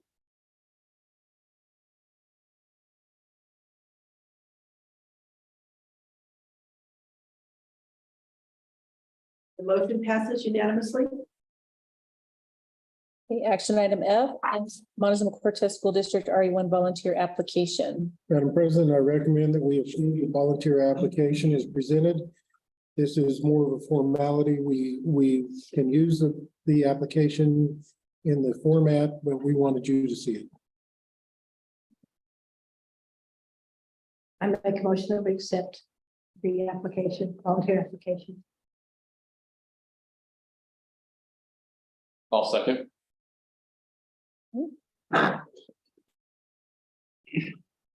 Online voting is now available. We have some discussion. Oh, good. It's missing a motion electronically. I'd Yeah, love we to have a say- discussion, just a moment. Okay. So we have a person that's going to come into the elementary school to read to students one time. They're going to have to do this. Yes. Yes. I think, If they have contact. I think with we're the just eliminating a lot of our volunteers. I think, by this.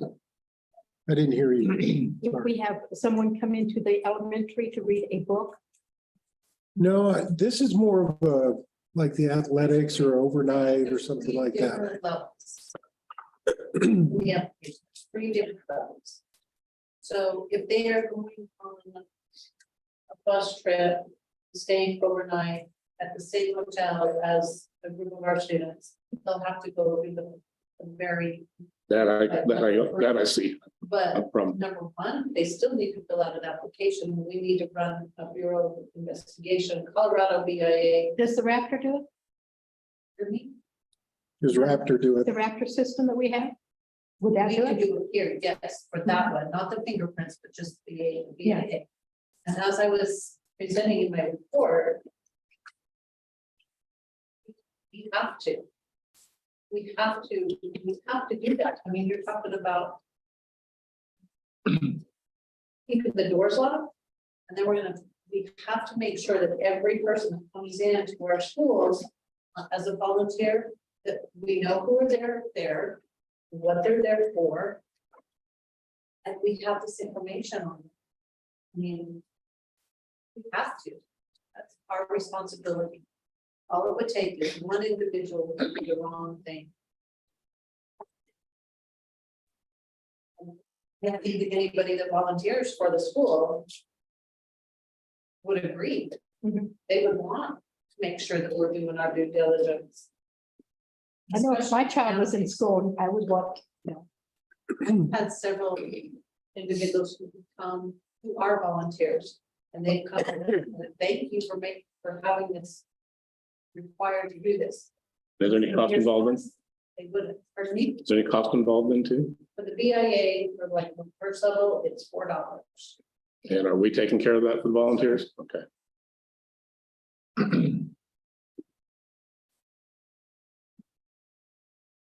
I went to a high school play with my youngest son just before their spring break, and I had to do a volunteer form. And I had to do the fingerprints and stuff.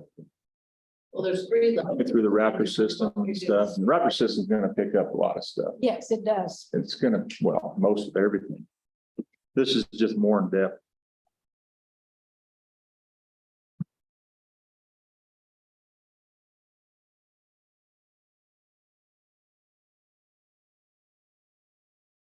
Hey, online Okay. voting is available.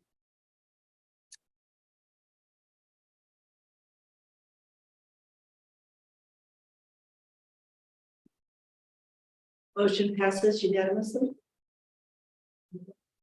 Okay, action item G, contract for services, McElmo Sierra Accounting at $75 per hour. This is Kyle. I recommend that we approve the McElmo Sierra Accounting Services at $75 per hour. And he's going to be there just to help us out and make the transition. I make a motion that we accept, McElmo Sierra County. Something wrong with this one electronically? Yeah, it's already, It thinks that it's the consent calendar. Not quite sure why. Mine went Mine to, went to it. mine says it's that we've already made the motion, Yeah. been seconded, and it's been approved. oh, let me By everyone. see. Yeah, mine doesn't. Mine doesn't. Yours said something different. Yeah, mine. Mine doesn't Quickly, say go anything. back to it That's weird. and go, That is. yeah, it's at the very bottom. It's on all verses. Oh, wow. Yep, I see it. Oh, yeah, that's a I'm longer. not quite sure why it's doing it, so we're gonna go old school. Are you ready to vote? We can need a second. I'll second. Okay. Oh, thank you. I did want to ask, Mr. Ramirez, is there gonna be like a limit or a cap to how much we're willing to spend here? And then the other question is, how much are we expecting? You know, so it's the $75 an hour. Is there kind of an rough idea on what it could be? Cody's wanting to Yeah. go against Kyle on this. Yeah. Thinking about opening his own firm. There you go. I think it, roughly between 15 and 20,000 at most, but it could be 100. It's really not the scope of work other than what's going to be provided. board document about the areas. We'll start preliminary work. Feedback to Kyle and Kyle. Have less time on it. It's not creating from scratch. Gotcha. Okay, I'll be attentive to it. And I can only assume this will probably be during day hours, not some overtime, evening, weekend Yeah. stuff. So I mean, I think it'll be fairly minimal. Benzie does have another job. And Yes. Well, I made the comment. It's really cheap for a CPA. That's about half of what a CPA charges. And it's such a critical area to not have something fall through the cracks on this. yeah, Our strong suit is we got two people that are really good with school stuff, budget stuff or budget stuff.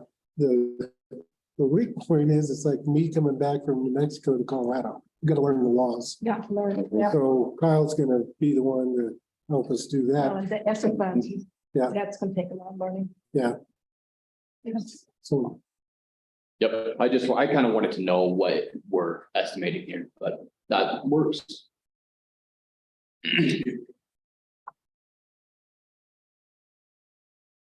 Are you ready for a vote? Yes. Frazier, Aye. Hart, Aye. Noyes, I, Rice, Aye. Wells, Aye.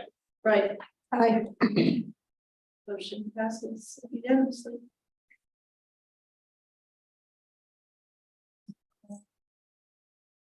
action item H, the HVAC equipment purchase for MCMS for $729,832.04. Beach Street, $78,623.88 from Omnia Training. Madam President, I recommend that we approve the HVAC equipment purchase for MCMS for $729,832.04. For Beach, $78,623.88 from Omnia Train. I make a motion that we pass this. Second. I just had a quick question on these quotes. Did it include labor? Right. That's. No, this is just the equipment. That's just the equipment, does not include labor. Okay, Yes, ma'am. okay, that's what I wanted to know. Do we have any idea what the labor? Oh, that's where in progress. with Oh, okay. that. Okay. Thank you. Vote. This is one that we didn't get any Right. Okay, bites. It's Online voting is now available.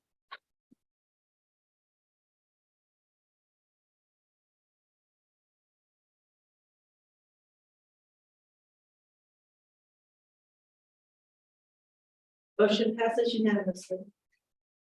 okay. Action item I, RFP 23-01, the SPED audit services proposal for $17,400.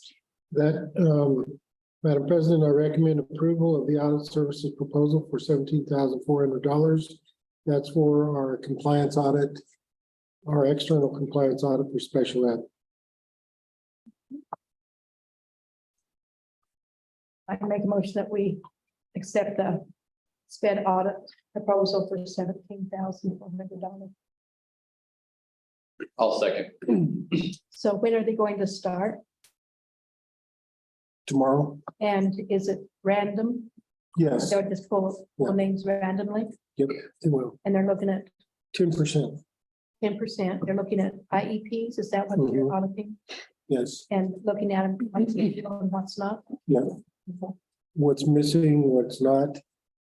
Both elementary, high school, from different schools. And we just want to make sure that all the documentation is there for placement, or any testing documentation or assessment. And then, of course, the IEPs. And the hours, are they going to be looking at if we're meeting hours? and Yeah. stuff? They will be looking at that, but not auditing all of them. They're not going to be able to really see whether we are overestimating our hours. But that is something that I'm getting from BOCES. What do they call that report? There's a name for it, but BOCES has the hours report, and I'm gonna see that we are servicing our kids. Okay.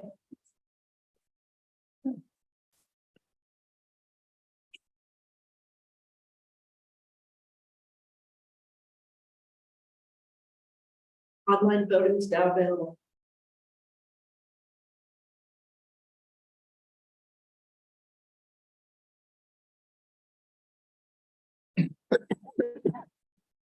Motion passes unanimously. Action item J, the capital reserve request for fleet vehicle for transportation in the amount of $33,808. Madam President, I recommend that we approve the fleet vehicle purchase in the amount of $33,808. This one is also coming up electronically challenged. So. It's already done? For this. Yeah, I don't know what's up with this. Do we need to? We'll call them read this? tomorrow. Okay, ready to read it then? Yeah. Okay, Montezuma-Cortez RE-1 School District 2022-2023 Capital Reserve Carryover Request to School Board, date April 1, 2023. Cost $33,808, available $1,013,666.72. Account 430-800-004,000-0800-00080. Transportation passenger vehicle, 2023 Chevrolet Traverse. Purchase method through governmental purchasing, identified by needs assessment. Multiple bids were provided. Business office confirmation funds are available. No permits are required. Approved by Eddie Ramirez, April 4th, 2023. Whereas the administration has need of $33,808 for purchase of 2023 Chevy Traverse. Now therefore be it resolved that $33,808 is authorized for expenditure from the Capital Reserve Administration Carryover Fund dedicated to administration. I get a motion. I make a motion that we purchase the fleet vehicle for $33,808. Second.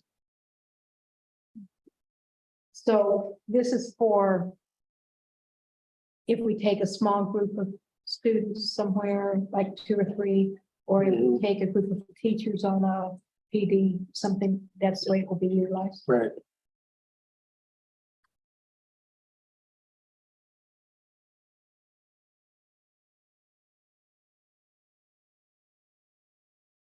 Are we ready to? Yes, ma'am. Frazier, Aye. Hart, Aye. Joyce, Aye. Rice, Aye. Wells, Aye. Right. Aye. Motion passes unanimously. Okay, action item K, capital reserve request, 2022 ProMaster cargo van for food services, $35,889. Madam President, I recommend that we approve the 2022 ProMaster cargo van for food services in the amount of $35,889.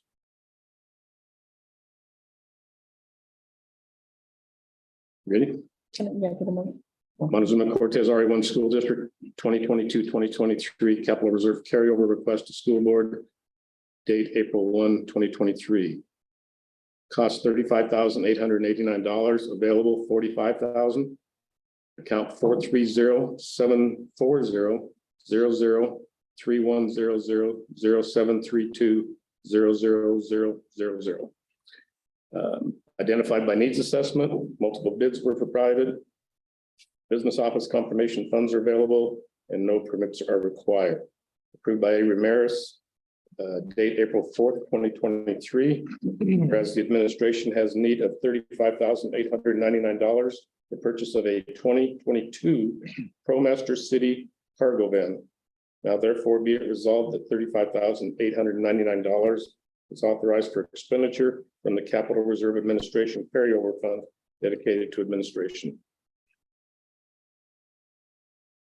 Make a motion that we accept the ProMaster cargo van for food services for $35,889.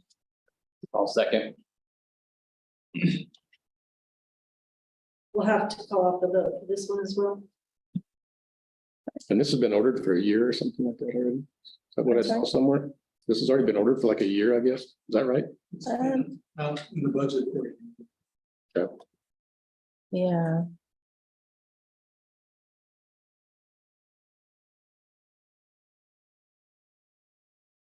Are you ready? Fraser, Aye. Hart, Aye. Noise, aye. Rice, Aye. Wall, or Mills, Aye. right, Aye. motion passes unanimously. Okay, action item L was pulled due to a warranty situation. We'll move on to M, the policy first readings, Montezuma-Cortez School District RE-1 Policy Consent List, April 4th, 2023. Oh, sorry. Yeah, Yeah, we need to, Yeah, we we need need to vote on it. It's just not a capital expenditure. Right. It's going to be an insurance claim. wait. So we just need to vote on it to approve it. Oh, we did not pull it? We're No, not we paying just, we for just it. changed it. Okay, just changed it. Okay, Need approval, this is so 5,000. okay, okay. So, Madam President, I recommend that we approve the expenditure for the boiler. High school boiler. High school. Repair My computer went dead. for now. Ready to go for $19,745.14.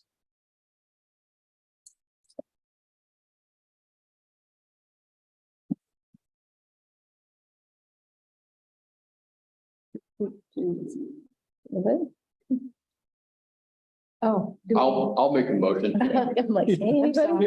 anybody? Anybody? Second. I was waiting for it. Okay. Roll call. Okay, Online voting is available. It is.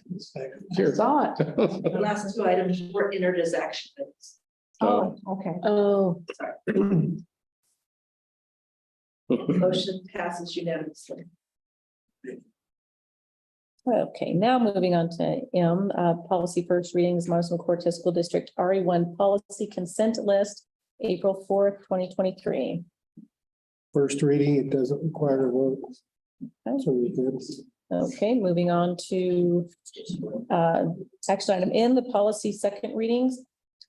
AC, ACE1, ACR1, non-discrimination, equal opportunity, AER, accountability, commitment to accomplishment, JB, equal educational opportunities, JBB, sexual harassment, JIIR, student concerns, complaints and grievances, and JICDE, bullying, prevention and education. Madam President, I recommend that policy second reading, ACE1, ACR1, non-discrimination, equal opportunity, AER, accountability, commitment to accomplishment, JB, equal education opportunities, JBB, sexual harassment, JIIR, student concerns, complaints and grievances, and JICDE, bullying, prevention and education, be adopted as second reading. I make a motion that we accept A second. the second reading. Yeah, Second.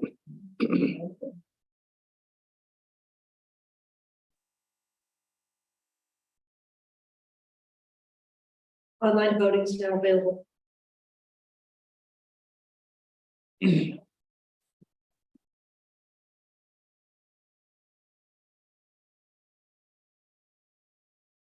Motion passes unanimously. would like to commend Deb on the policies. We actually have three sets of policies. Yes. We have the old set, the new set, and the pieces that we've approved set. And so getting all those together, there may be in the future just a mass second reading approval. Yep, she's done an amazing job. Thank you, Deb. Yes. Yes, Yes. need to know about policy. Oh, don't be leaving us for Casby. Yeah, no kidding. Debbie, I have my gown and cape. So What? I have my gown and cape. Okay, that was the next question. Does everybody have their stuff they need for graduation? I have not heard back from Lane Oh, I don't need anything. and Mr. Wall, which here about it. Lane, are you attending graduation? Look at the schedule, my schedule. Okay, will you just let me know? And And then you guys should receive these invitations to honors presentations. Yes. If there's very many of you attending, we'll Yeah, give them public notice. So if you'll let me know on that, and then you are also invited on April 19th to the Montezuma Inspire event at the chamber, and Ed has confirmed that he's attending. But the rest of you, if you want to look for that. What is that? No. It's April 19th, I think it's 5:30 in the evening, but It's, I don't remember, it's Wednesday. Okay. Can you tell me what it's about? I cannot off the top of my Is head. this the one that, we received the invitation to? From Chuck McAfee sent Yeah. an invitation. Okay, well, I have it in there that I'm attending, so I guess I'm confirming with you now. Okay, thank you. I don't think these went all the way down. I think I stopped. I think they've been. Okay, I'm going to adjourn this meeting at 8:33. Good. And our next meeting will be Tuesday, April 18th at 6 p.m. And there I was shooting for, it's already done that I way. think so. Well, I think they've already signed them, yeah. All right. Okay.